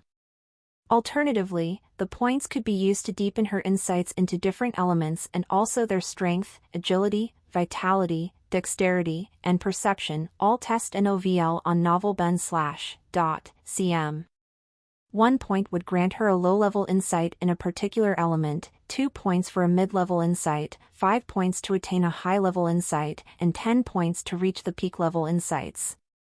Stella already had high-level insights in the wind element, meaning she would require 10 points to reach the peak-level insights in the laws of wind element. Additionally, Stella's current cultivation was at the 7th stage of the King Realm. If Wang Jian desired, he could use 2 points to help her advance to the 9th stage of the King Realm. However, he decided to bide his time and make use of these points strategically at the most opportune moment. His plan was to deepen Stella's affection for him, ensuring her unwavering loyalty and never allowing her to turn against him. With the newfound power of the Soul Board, Wang Jian decided to elevate the abilities of the women in his harem and strengthen his loyal subordinates. As he activated the Soul Board ability, the aura of his harem members intensified. One by one, the women's cultivation soared to the peak of the King Realm. They now stood on the cusp of breaking through to the Emperor Realm, requiring only 10 points to shatter the barrier that held them back. Some of the women had 3 points remaining, while others had 2 or none at all.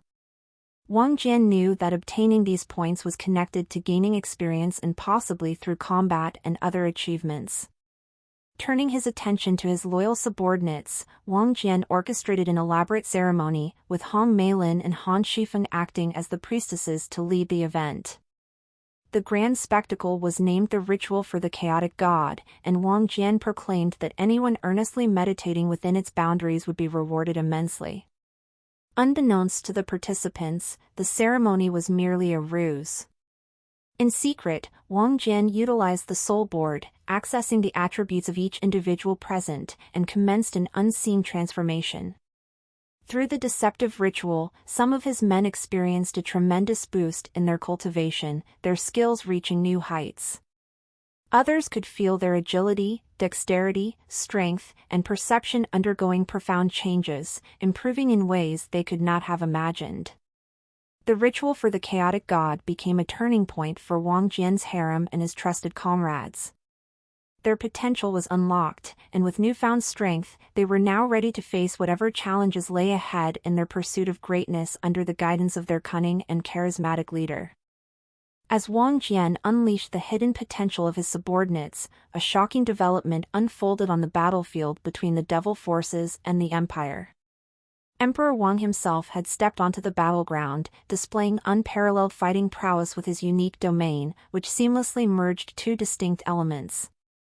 Despite his formidable skills, the Devil forces continued to hold the upper hand, thanks to the inclusion of the powerful and enigmatic experts from the Blue Moon Eclipse Devil clan. These Devil warriors showcased abilities that were not only remarkably potent but also unlike anything the Empire had encountered before. Their unique powers allowed them to stand toe-to-toe with the Empire's best, even triumphing in many engagements.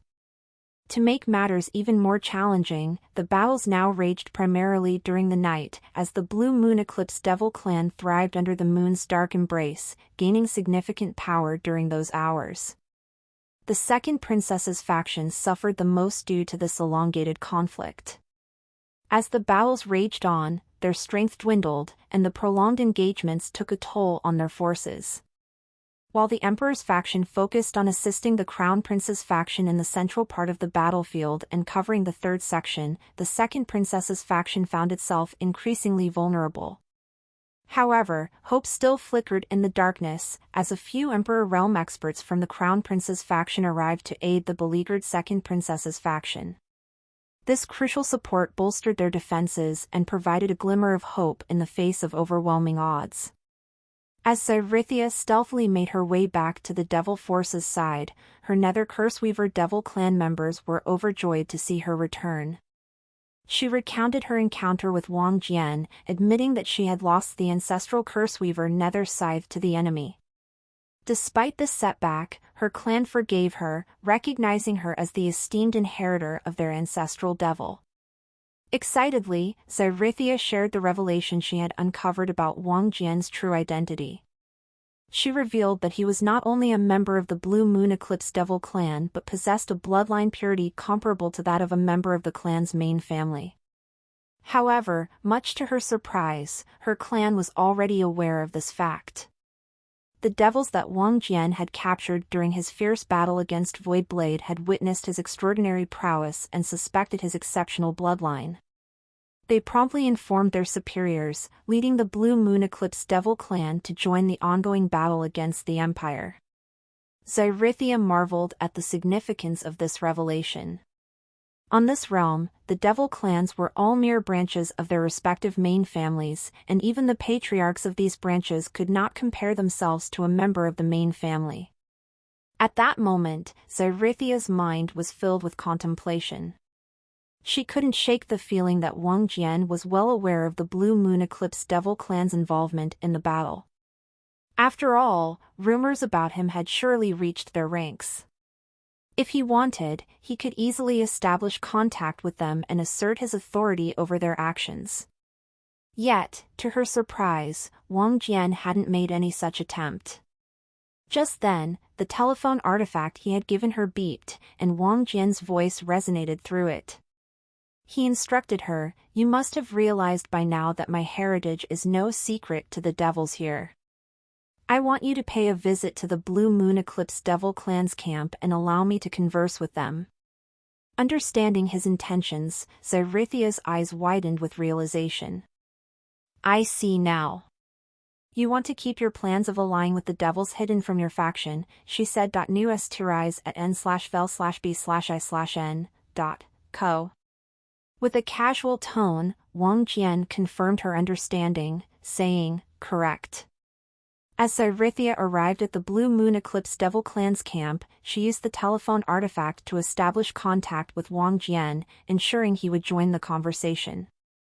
The patriarch and other clan members were reluctant at first, not pleased with this mysterious artifact being involved, but they had no choice but to comply. However, to everyone's shock, just as they were about to begin the conversation, a spatial rift appeared before the telephone artifact, and out of it emerged Wang Jian himself. The Blue Moon Eclipse Devil clan members were taken aback as they witnessed his display of spatial prowess. In his devil transformation state, with his hair a mesmerizing shade of blue and his eyes a deep, intense red, Wang Jian's presence was overwhelming. The power of his Emperor Realm cultivation and his pure Blue Moon Eclipse Devil bloodline seemed to crush every devil in the vicinity.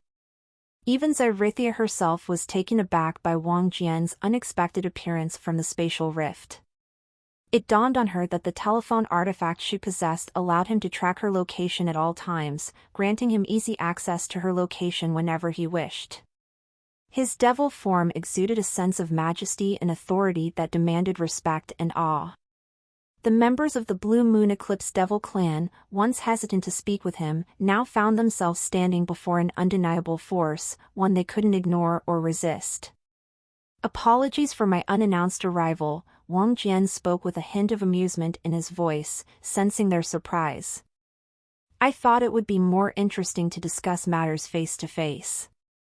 As the patriarch of the Blue Moon Eclipse Devil clan composed himself, he spoke with a mix of awe and respect. "I was hesitant at first, but now that I've seen you and felt your pure bloodline, I am convinced that you possess the rightful heritage of our clan. I, as the patriarch, respectfully request you to lead us." Wang Jian couldn't help but smirk, enjoying the moment. "Ah, you've surrendered so quickly.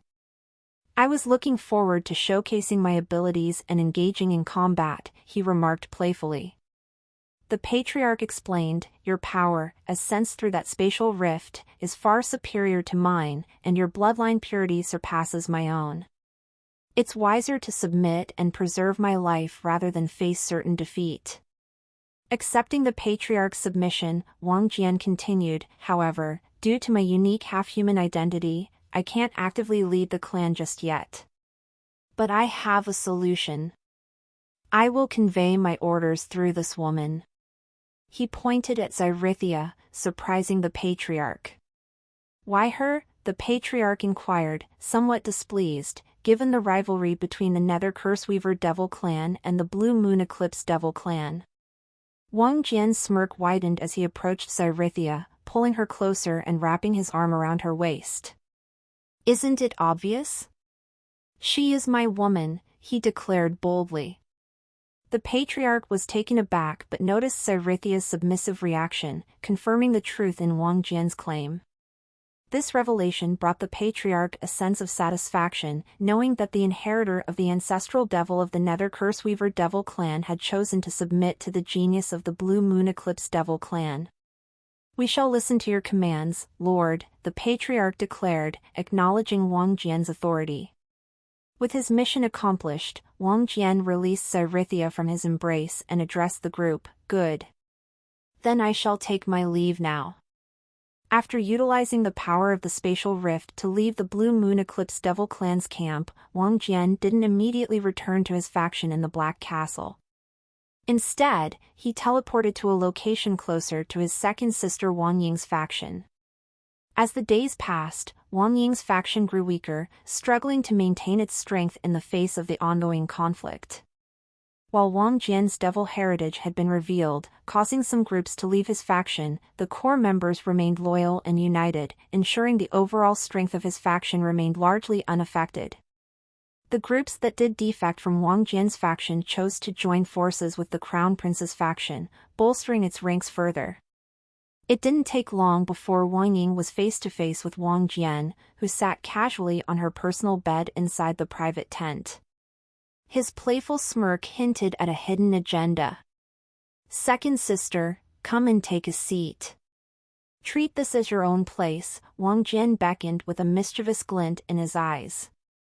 Wang Ying's defenses immediately went up, and she warned, what are you doing here? I'll call for my guards right away.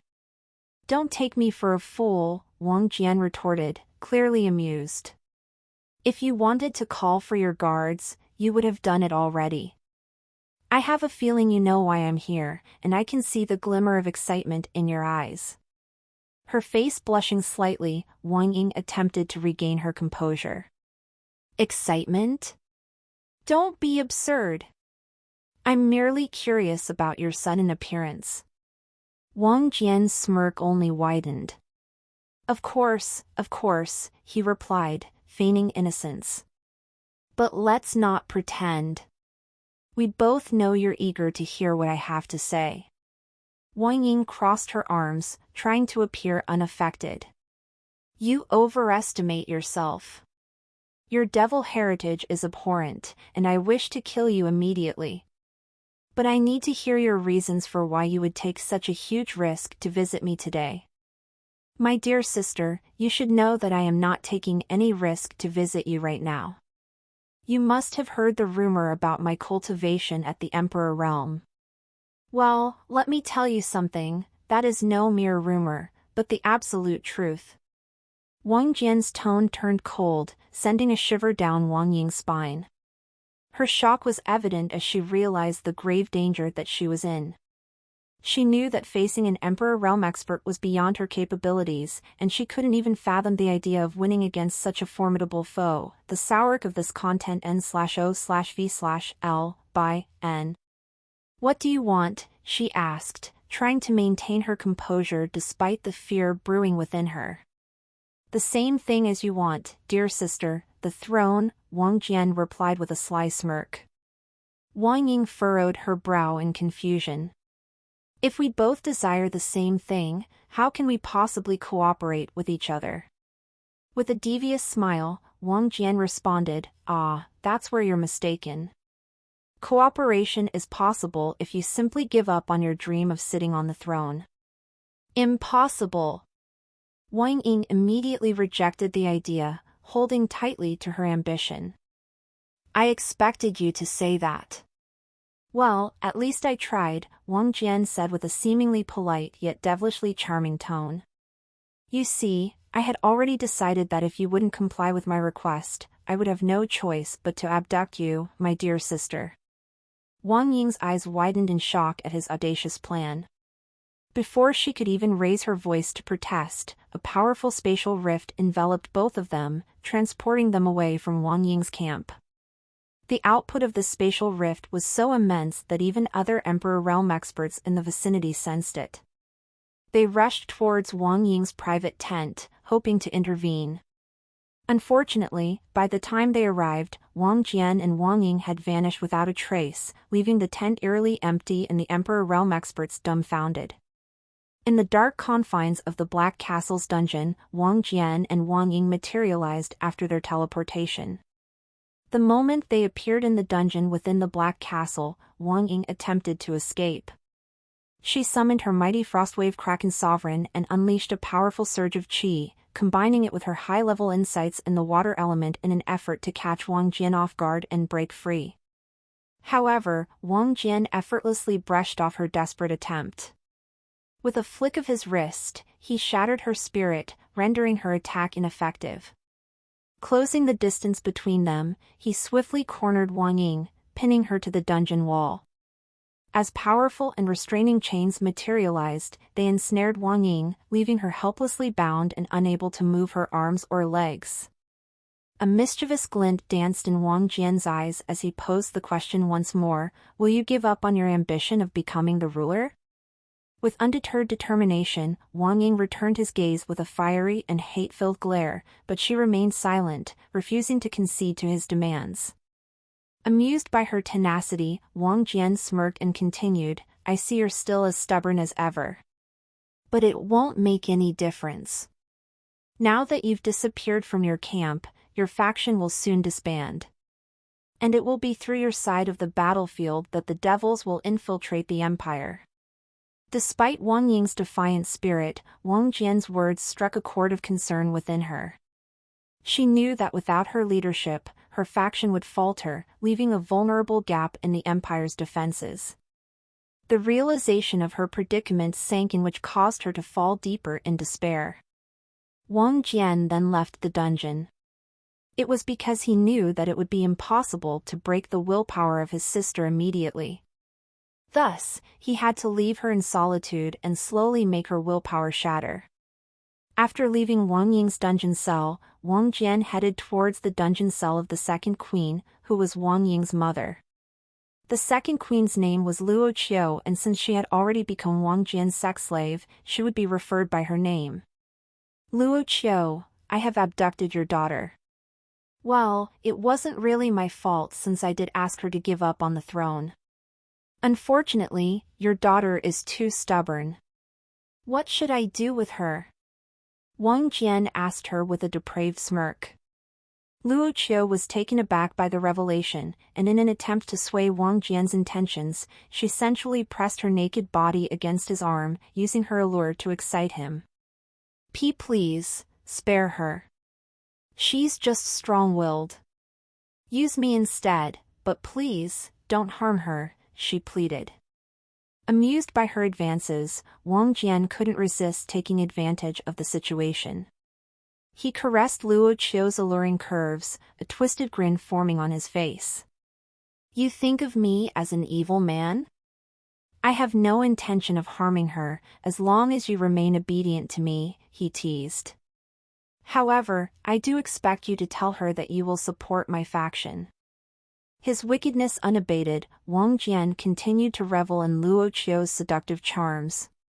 "You will do that for me, won't you?" he inquired, fully aware of the power he held over her. In her desperation to protect her daughter, Luo Qiu promptly agreed, "Yes, I'll do it. I'll do anything you ask, as long as you spare my dear daughter." Her resolve was unwavering as long as Wang Jian kept his word and refrained from harming Wang Ying. Once he was done toying with Luo Qiu, Wang Jian guided her to Wang Ying's dungeon. He ensured she wore graceful clothing, not wanting to reveal their relationship just yet. Luo Qiu would not be able to face her daughter if he did that. In this tense moment, Wang Jian aimed to plunge Wang Ying further into despair, knowing that the quicker she succumbed, the easier it would be to manipulate her. As they entered the dimly lit cell, Luo Qiu couldn't believe her eyes when she saw her dear daughter pinned to the wall, a look of rueful distress etched on her face. The sight was heart-wrenching for her. Meanwhile, Wang Ying was equally flabbergasted when she saw her mother accompany Wang Jian into the cell. "What are you doing with this devil, mother? Get away from him!" Wang Ying exclaimed, her voice full of shock and concern. Luo Qiu glanced at Wang Jian and noticed a sinister smile curving his lips. Gathering her strength, she met her daughter's eyes with determination and spoke sternly, "Daughter, that is no way to speak to Wang Jian. I am aware of everything that has happened, and I wanted to inform you that I shall support Wang Jian's faction from now on." Wang Ying was completely taken aback, and her heart shattered with each passing moment. "What? But why?" she asked, her voice breaking with sadness and confusion. Luo Qiu hesitated for a moment, but she knew she had to stand by Wang Jian's side to protect her daughter. "There are reasons, my dear. You must trust me that this is the best course of action," she replied, trying to remain strong despite her own inner turmoil. Meanwhile, Wang Jian watched the unfolding scene, pleased with the depth of despair that was now evident in Wang Ying's eyes. "All right. That should be enough. Let's return now," Wang Jian declared, his gaze still fixed on Luo Qiu. Luo Qiu felt a pang of distress, but she nodded in agreement, knowing she had to play her part. She turned to her daughter, offering reassurance, "Don't worry, my dear. As long as I am here, he won't harm you." As they began to walk out of the cell, Wang Jian gently held Luo Qiu's hand, adding a touch of affection to their act. However, before leaving, he turned towards Wang Ying, giving her a wicked and depraved smile that sent shivers down her spine. An unsettling premonition washed over Wang Ying, leaving her with a feeling that her mother was in grave danger. She suspected that Wang Jian had orchestrated this meeting to inform her of his control over her mother, turning it into a threat. The fear gnawed at Wang Ying's willpower, her once strong resolve crumbling with each passing moment. Trapped in that cell, she could only let out frustrated shouts as she struggled against the despair that threatened to engulf her entirely. As Luo Qiu returned to her cell, her graceful clothing was torn apart, leaving her once again in her naked form. Wang Jian left her cell, heading back to his hall, where he made preparations for the upcoming events. Meanwhile, a seismic shift was unfolding on the battlefield, forever altering the course of the everlasting mystical empire. Wang Jian informed Xerithia that Wang Ying was no longer in her camp, instructing her to seize the opportunity and guide the devils in launching a full-scale attack on Wang Ying's faction. With the combined might of the Blue Moon Eclipse Devil Clan and the Nether Curseweaver Devil Clan, the devils effortlessly broke through Wang Ying's faction's defenses, infiltrating deep into the Empire's territory. Wang Jian had made it clear to Xerithia that while the attack was to be forceful, there was to be no harm done to Jin Meixiang, her close family, or Su Yuding. Capturing them was sufficient. As chaos engulfed the battlefield, Wang Jian's carefully crafted plan was set in motion, and the tide of the war began to shift drastically. The shocking news of the devils breaching the Empire's barrier through the second princess's faction side took an entire day to reach both the Crown Prince's and Emperor's factions. During this critical time lapse, the devil forces cleverly dispersed upon entering the Empire. These devil clans divided themselves into numerous groups, each under the leadership of a powerful clan member. They scattered throughout the Empire's territories, a strategic move orchestrated by Wang Jian himself. His plan aimed to unleash the Blue Moon Eclipse Devil Clan, the Oceanic Tempest Storm Devil Clan, the Nether Curseweaver Devil Clan, and countless lesser demons into the lives of ordinary humans, sowing chaos and fear. As news of the Devil's dispersal reached the Emperor and the Crown Prince, they found themselves stunned by this unexpected turn of events. The Devil's decision to fragment after infiltrating the Empire had caught them off guard. Now, the task of dealing with these scattered forces became significantly more complicated. The Devil's division meant that tracking and confronting them required more resources and coordination. First, their locations had to be pinpointed, and then skilled experts needed to be dispatched to handle the situation. Even with the added support from the Golden Sun Empire's experts, the challenge had escalated into a complex and troublesome affair, threatening the Empire's stability. Despite the daunting challenge of eliminating the demons within the Empire, both the Emperor's and the Crown Prince's factions wasted no time in springing into action. While news of the Second Princess's disappearance did circulate, the urgency of dealing with the demon threat took precedence. The factions understood that diverting resources to search for her wasn't feasible at this critical juncture. The primary focus was eradicating the demon presence within the Empire's borders. Both the Crown Prince's and the Emperor's factions mobilized into numerous groups, each tasked with locating and eliminating the dispersed demon forces. As the factions scattered to tackle this formidable task, the Crown Prince and the Emperor themselves were protected by small, elite groups led by formidable Emperor Realm Expert. Beside the Crown Prince stood the Emperor Realm Expert from the esteemed Heavenly Blade sect, a vigilant guardian in these dire times. Meanwhile, the Emperor himself was shielded by the resolute captain of the Royal Guards, an Emperor Realm Expert renowned for his unwavering dedication to the Emperor's safety. Under Wang Jian's strategic guidance, the Devil factions meticulously avoided any direct confrontations with the Crown Prince and the Emperor. Instead, they focused their efforts on sowing fear and chaos among the common people, allowing the terror of the demons to embed itself deeply within their psyche. Time flew by like a fleeting moment, and a week swiftly slipped away. Among the Devil clans, the Oceanic Tempest Storm Devil clan suffered the most significant losses. This was in stark contrast to the Nether Curseweaver Devil clan and the Blue Moon Eclipse Devil clan, who diligently followed Wang Jian's commands. Through his timely directives to Zyrithia, these clans managed to evade danger on numerous occasions. Despite the dispersion of the demon forces, they maintained a coordinated effort through effective communication. This was achieved with the aid of a bat-like creature that specialized in relaying messages. The bat-like creature possessed the unique ability to memorize the aura signature of an individual and employ its heightened senses to locate them. In this way, information was seamlessly exchanged among the demon factions, facilitated by this extraordinary messenger devil beast.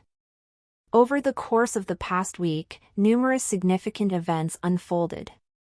Su Xian and Bishi Shuyan's groups successfully reached the location where Wang Jian's faction was stationed. Wang Jian had a chance to reunite with Su Xian and Bishi Shuyan, and during this time, he shared with Su Xian all that had transpired in her absence. While he omitted the intricate details of his relationships with the Empress and the Second Queen, he did disclose that both of them had thrown their support behind his faction. Additionally, he informed Su Xian of Wang Ying's captivity in the dungeon. In return, Su Xian shared the remarkable news of how her own group, along with Bishi Shuyan's, had garnered considerable recognition and admiration from the general populace within the empire. Wang Jian expressed his delight at her achievements and praised her efforts. Amidst spending time with his wives, another significant event unfolded for Wang Jian during this week, an upgrade to the system. This enhancement brought about considerable excitement as it granted Wang Jian the ability to accumulate destiny points not only from protagonists or individuals with extraordinary luck but also from regular people. To harness these destiny points, Wang Jian needed to elicit intense emotions from people, be it love or hatred towards him. As the upgraded system came into effect, Wang Jian found himself inundated with notifications, hundreds, if not thousands of them, from his loyal subordinates. These notifications ranged from expressions of immense respect to those tinged with fear. The ones who provided him generous number of destiny points through fear were particularly individuals like the second queen Luo Qiu, the empress, Xerithia, Wang Ying, and so on. In a mere instant, it seemed as though Wang Jian's destiny points had surged by nearly 1,000,000, a substantial and significant increase. Notably, Wang Jian observed a noteworthy distinction in the points he earned through respect versus those obtained through fear. While the points amassed for respect were comparatively lesser, they appeared to accumulate on a daily basis, contingent upon the continued respect an individual held for him. On the other hand, the points accrued from fear were substantially greater, but they were only acquired once the terror felt by the individuals reached a particular intensity threshold. This indicated that, in practice, Wang Jian was likely to gather more destiny points through respect. Contemplating this, Wang Jian found himself engrossed in thought about the optimal approach to leverage this newfound ability. He mused on the possibility of cultivating widespread respect from the empire's entire population, envisioning the potentially staggering volume of points he could amass. As the week unfolded, another event of profound significance reverberated through the everlasting mystical empire. The pivotal occurrence involved the arrival of experts from the Golden Sun Empire. Leading this distinguished group was none other than Augustus Valerius, the younger brother of the reigning monarch of the illustrious Golden Sun Empire. With a name that resonated with power, Augustus stepped to the forefront of this exceptional assembly. Upon his arrival in the foreign lands of the everlasting mystical empire, Augustus swiftly acquainted himself with Emperor Wang and immersed himself in comprehending the intricate web of circumstances that enshrouded this realm. The unit that Augustus had brought from the Golden Sun Empire possessed an unparalleled expertise in combating demons. This prowess was rooted in the ancient bloodline of the royal family, tracing its origins to the legendary three-legged golden crow. It was said that the incendiary flames of this mythical avian ancestor coursed through the veins of the royal family, a legacy Augustus himself bore.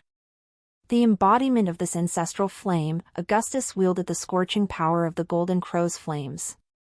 This formidable ability endowed him with the capability to effortlessly confront and conquer the devil forces that had infiltrated the empire.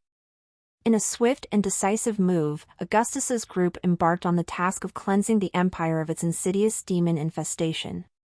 The Oceanic Tempest Storm Devil clan and the regular demons bore the brunt of this fervent purge, sustaining substantial losses in the process.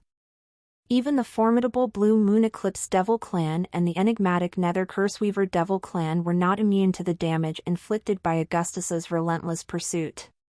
While the grand battle of divine flames and devilish forces raged on, Wang Jian was not content to remain idle. His determination to seize control of the empire burned hotter than ever. His eyes were set on a momentous target, his own father, Emperor Wang. Wang Jian was resolute in his belief that by eliminating his father, he could pave the way for his own dominion over the empire. The prospect of his reign being solidified through regicide was a calculated gamble, one he was willing to take. However, Wang Jian recognized that the key to his success lay in careful timing. His initial focus was on Emperor Wang, believing that once his father was eliminated, the populace would be more inclined to accept his rule. Crown Prince Wang Hao was a lesser threat in Wang Jian's eyes, who would be slated for a similar fate but only after Emperor Wang's demise. Follow Iwa's stories at nvl/by/n.com. With unwavering determination, Wang Jian united his forces, himself, the formidable Yu Yanling, and the venerable Grand Elder Yi.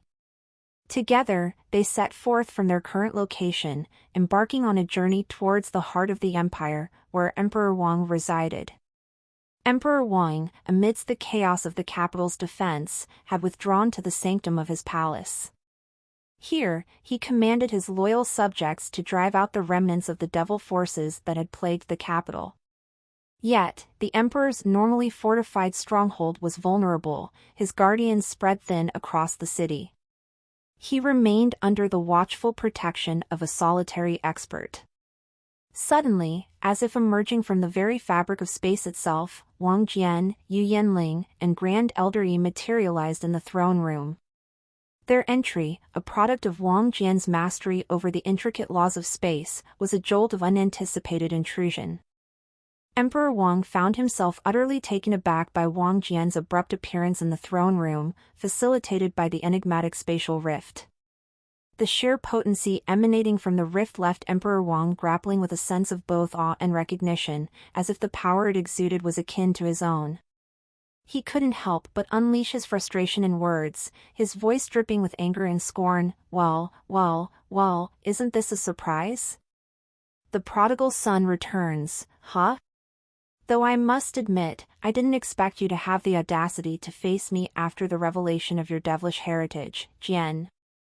Wang Jian's response was as direct as it was chillingly calm. I've come here to end you, father. Once you are dead, I will rule this empire. Emperor Wang's reaction oscillated between incredulity and derision, his voice tinged with mocking incredulity. Oh, really? You believe that taking my life would magically make you fit to rule this empire? Such naivety. The people would never accept you as their ruler because of your identity as a devil.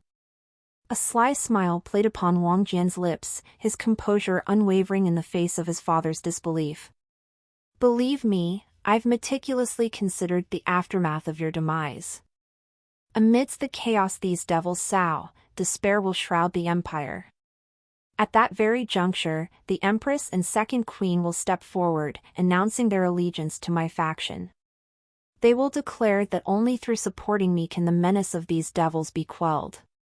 As for your death, well, you've made things much simpler by inviting the experts from the Golden Sun Empire, haven't you? Kiki. Emperor Wang's eyes widened in stark shock at Wang Jian's words, his voice laced with anger and disbelief. My Empress and Second Queen are with you? Wang Jian responded, his tone dripping with delight and a touch of malevolence. Absolutely, father. I abducted them away from their palace and now they reside within my dungeon. It seems your taste in women rivals my own. Indulging in their beauty was, I must admit, an exquisite delight. Initially, they resisted my advances, but after one night of passion, they were ensnared by my touch, begging for more. They now heed my every command, ready to do my bidding. Emperor Wang's countenance contorted, a mix of shock and revulsion clouding his features. His voice trembled with disbelief and anger. You are a fucking degenerate. I can't believe that my own flesh and blood actually dared to violate my wives. Your very half-mothers? Today, I shall obliterate you and cleanse this world of your evil. Wang Jian's eyes rolled in a gesture of disdain, his voice dripping with nonchalance. Don't prattle about ambitions you cannot achieve, father. Attack him, Cholin! Emperor roared. In the blink of an eye, an expert who had remained concealed behind the emperor's throne lunged forward with blinding speed, hurtling toward Wang Jian's group. Yet, Wang Jian remained stationary, allowing Yu Yanling and Grand Elder Yi to spring into action. With calculated swiftness, they positioned themselves ahead of Wang Jian, forming an impenetrable shield against Chonlin's rapid advance. Emperor Wang's brows knitted with disapproval as he witnessed Yu Yanling and Grand Elder Yi stepping forward to protect Wang Jian, despite the shocking claims he had just heard from his son's lips. Both of you are women, yet you stand resolute in defending this degenerate? Wang Jian's lips curled into an evil smirk, amusement dancing in his eyes as he retorted, words are futile with them, father. Both these women are my slaves now, much like your own wives are at this moment. With a cold and calculated tone, Wang Jian commanded Yu Yanling and Grand Elder Yi, ensure his demise swiftly. Carry out the plan as intended and signal me once it's done. As you wish, your highness, Yu Yanling responded, her tone laced with obedience. In an instant, a massive spatial rift tore open the fabric of space itself, swallowing Yu Yanling, Grand Elder Yi, and the enigmatic Cholin. The task of enveloping all three within this spatial anomaly wouldn't have been easy, but the circumstances favored Wang Jian. Both Yu Yanling and Grand Elder Yi held onto Chonlin's spear, creating an opportunity for Wang Jian's spatial manipulation to swallow them whole. As the trio disappeared into the spatial rift, they re-emerged in an expansive, desolate field that was some distance away from the capital. Here, they could engage in combat without hindrance or restraint. Amidst the chaos, the clash between Wang Jian and the Emperor erupted in tandem. The Emperor swiftly retrieved a formidable axe from his spatial ring, its gleaming edge reflecting his determination as he charged with relentless intent toward Wang Jian. In a seamless motion, Wang Jian employed the art of spatial movement, vanishing from his position with an almost ethereal grace, narrowly evading the deadly arc of the Emperor's axe. Emerging from the spatial void, Wang Jian repositioned himself beside Emperor Wang, seizing the opportune moment to strike. However, the Emperor's instincts were razor-sharp. He reacted with remarkable speed to Wang Jian's spatial maneuver, his axe sweeping through the air in a calculated arc aimed at cleaving Wang Jian in two. Caught in a split-second decision, Wang Jian was compelled to enact his spatial movement once more, shifting with a fluid grace to dodge the Emperor's devastating assault. The clash between the two combatants continued, a fierce dance of power and strategy as they sought to outmaneuver each other. Yet, it became clear to the Emperor that relying solely on conventional tactics wouldn't secure victory. It was time to take it to the next level. The shimmering energy of gold element enveloped Emperor Wang's form, bolstering his physical prowess, while the crackling tendrils of lightning element surged through his veins, lending him an astonishing burst of speed. The fusion of these elements transformed Emperor Wang into a force to be reckoned with, his attacks now a fusion of raw strength and lightning-swift strikes. Caught off guard by the sudden surge in his father's abilities, Wang Jian found himself on the defensive, forced to divert his energies into strengthening his own body with intense qi. But despite his efforts, the Emperor's axe, now imbued with the potent gold element, connected with Wang Jian's reinforced defenses. The impact was jarring, sending shockwaves through his body. The force of the blow was so immense that Wang Jian was propelled backward, crashing through the palace walls and into the open air. Read latest OVLS at nv/e/l/buy.com. The Emperor pursued relentlessly, a streak of lightning incarnate, closing the gap with astonishing speed. He prepared for another mighty strike, his intent to finish the fight growing stronger. Yet, Wang Jian's mastery of spatial movement proved his salvation once again. In a blink, he vanished from the Emperor's impending blow, leaving only the echo of his presence behind.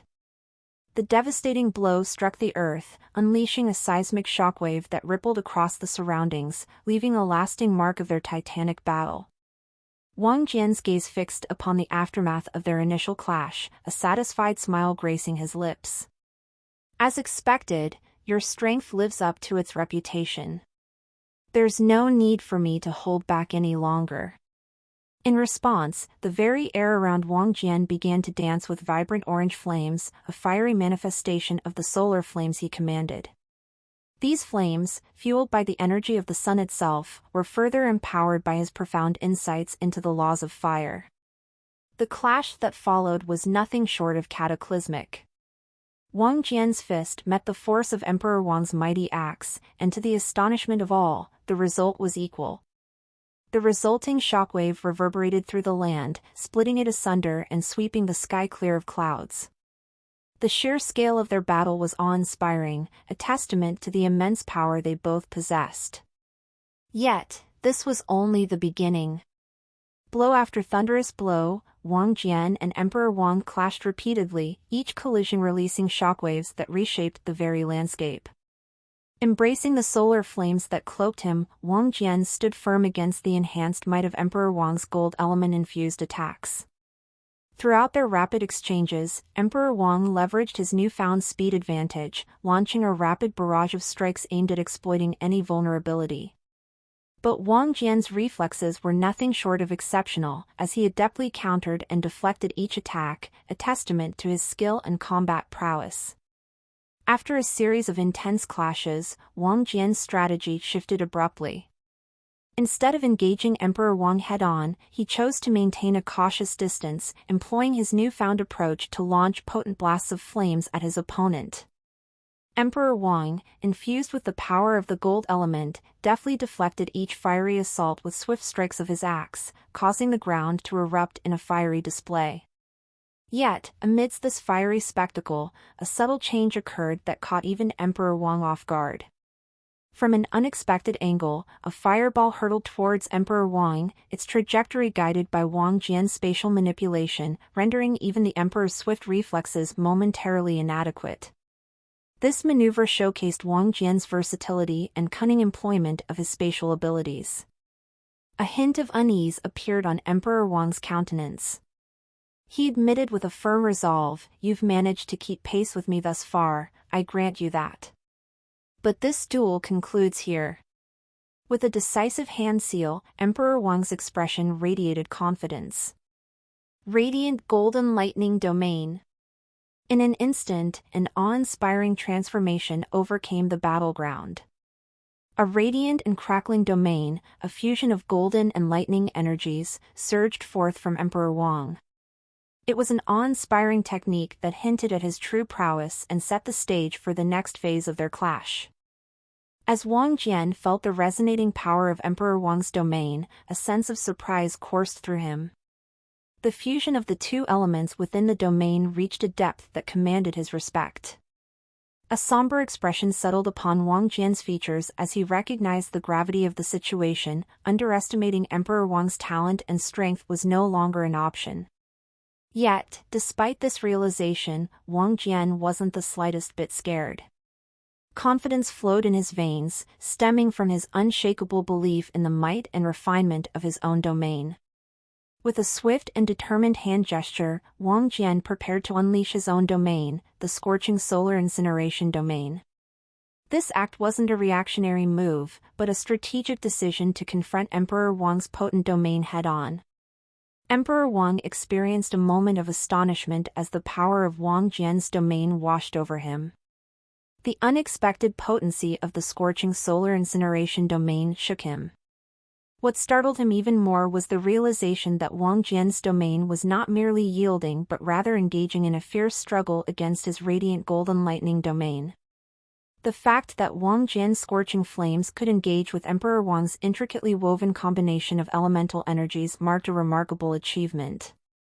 Emperor Wang swiftly summoned forth his majestic golden tiger spirit, infusing it with his own power as it lunged at Wang Jian with ferocious intent. The appearance of the majestic spirit seemed to bolster Emperor Wang's radiant golden lightning domain, imbuing it with an even greater force that momentarily subdued Wang Jian's scorching solar incineration domain. Undeterred, Wang Jian responded swiftly. He intensified his flames, ensuring the resilience of his domain against the overwhelming radiant golden lightning energy. Concurrently, he unleashed his Solar Storm Tempest Abyss Dragon, a manifestation of elemental might that significantly augmented his own domain's strength, tilting the balance back in his favor.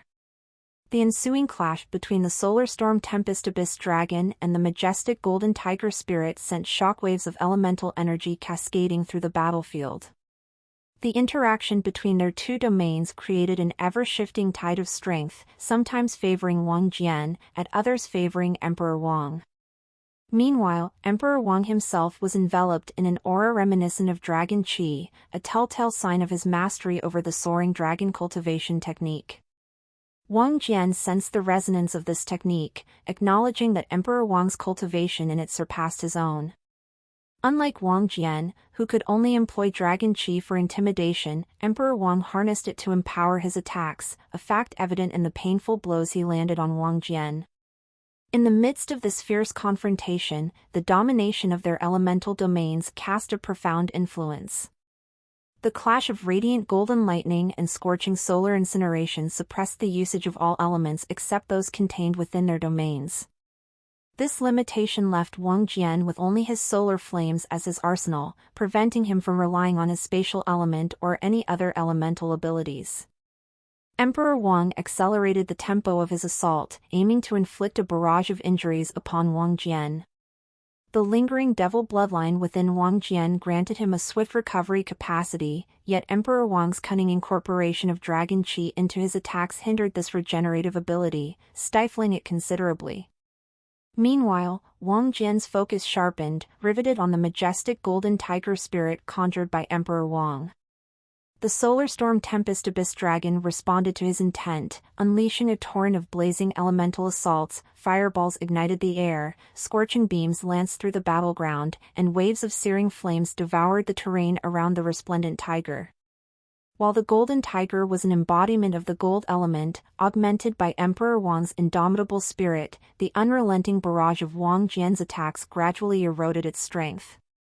As the golden tiger's strength waned, a crucial opportunity presented itself. The scorching solar incineration domain under Wang Jian's command surged, overpowering Emperor Wang's radiant golden lightning domain momentarily. In a blaze of exhilaration, Wang Jian seized the opening. Swiftly channeling his flames, he enveloped the vicinity around Emperor Wang with searing heat, casting fiery infernos that raged unrelentingly. A barrage of explosive flames was unleashed upon Emperor Wang, the detonations releasing waves of scorching power that engulfed the battleground. Even as Emperor Wang exerted his best efforts, bolstering his defenses through the invocation of the Dragon Qi, the solar flames proved insidious. Infiltrating the protective layers he had erected, the flames seared through his defenses, scalding his very core. As the agonizing pain surged through Emperor Wang's body, his once confident facade crumbled under the weight of the unexpected assault. In a swift turn of events, the formidable radiant golden lightning domain collapsed, shattered by Wang Jian's unrelenting assault. Seizing the opening, Wang Jian unleashed another relentless barrage of attacks aimed at ensuring Emperor Wang's demise. Yet, defying the odds, Emperor Wang clung to life, weathering the storm of assaults despite his grave injuries. The once majestic golden tiger spirit that had bolstered his strength had faltered and dissipated, much like his shattered domain. Drawing near to the battered emperor, Wang Jian's eyes gleamed with a sinister glint, his lips curving into a wicked smile that bespoke his depraved intentions. Get latest double CHDRs on NVE/LBJ/N.C/M. He taunted, his voice dripping with malicious amusement. Fear not, father. I shall tend to the women in your harem with great care. As Emperor Wang turned a fiery glare toward Wang Jian, his gaze burning with a mixture of defiance and disbelief, his fate was sealed. In a swift and seamless motion, Wang Jian manipulated the very essence of his fiery power, condensing it into a blade-like beam that swept through the air with lethal precision. This searing, high-intensity flame cleaved through the space, connecting with Emperor Wang's head and consuming his body, leaving him decapitated. With Emperor Wang's demise, Wang Jian turned his attention to the battlefield where Yu Yanling and Grand Elder Yi had been embroiled in their own combat. To Wang Jian's satisfaction, they emerged victorious against their formidable adversary. While their opponent wielded considerable strength, the scales were inevitably tipped in Yu Yanling and Grand Elder Yi's favor due to Wang Jian's strategic intervention.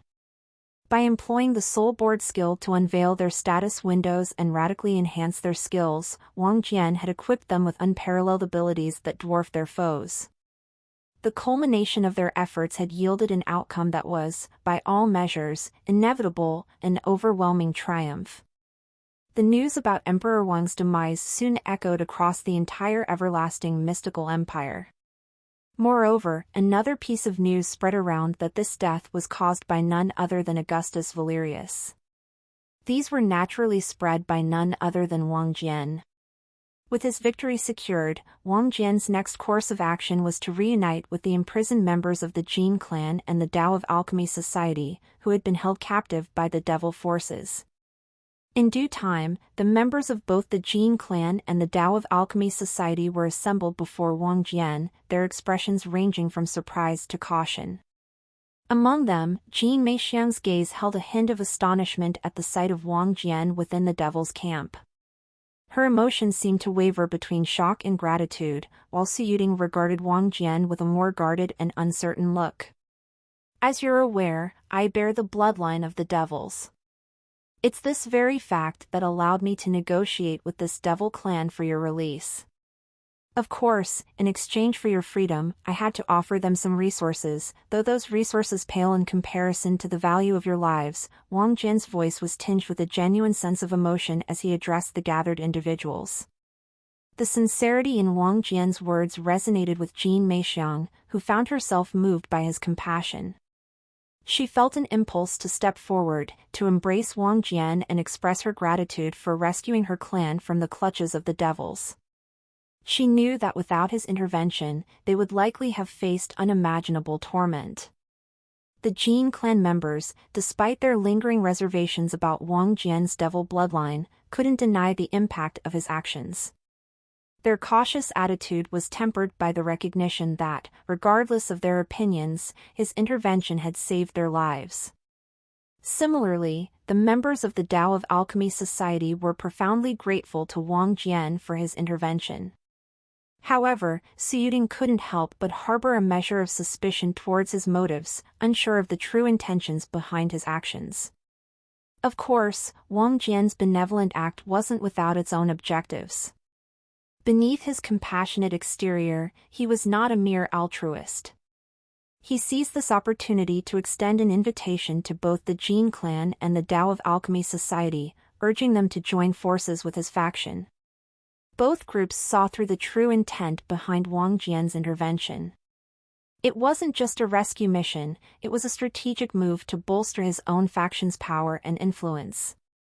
Acknowledging Wang Jian's proposition, they willingly agreed to his terms, signing a pact that solidified their commitment to join his ranks and follow his directives. With these formalities in place, Wang Jian took the lead, guiding them away from the clutches of the devil forces and towards the territory of his own burgeoning faction. As they continued on their journey, a sudden and startling turn of events occurred. Startling tidings reached their ears. A fierce clash had erupted between Augustus Valerius's group and the forces of the Crown Prince.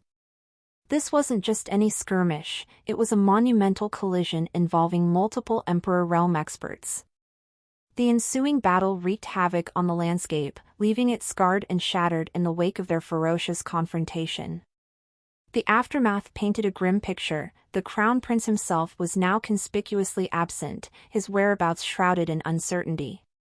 Meanwhile, Augustus Valerius and his companions, bearing the physical toll of the brutal engagement, opted to retreat to their own empire. The severity of their injuries was such that remaining in unfamiliar territory, while nursing their wounds, was deemed too perilous.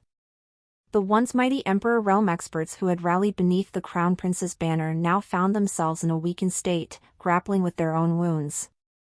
In light of their weakened state, Wang Jian saw a golden opportunity to seize the initiative. It was crystal clear that the time had come to orchestrate the complete annihilation of the Crown Prince's faction, a move that would reshape the balance of power in his favor. Well, that's all for this part, trekkers. See you all in the next video.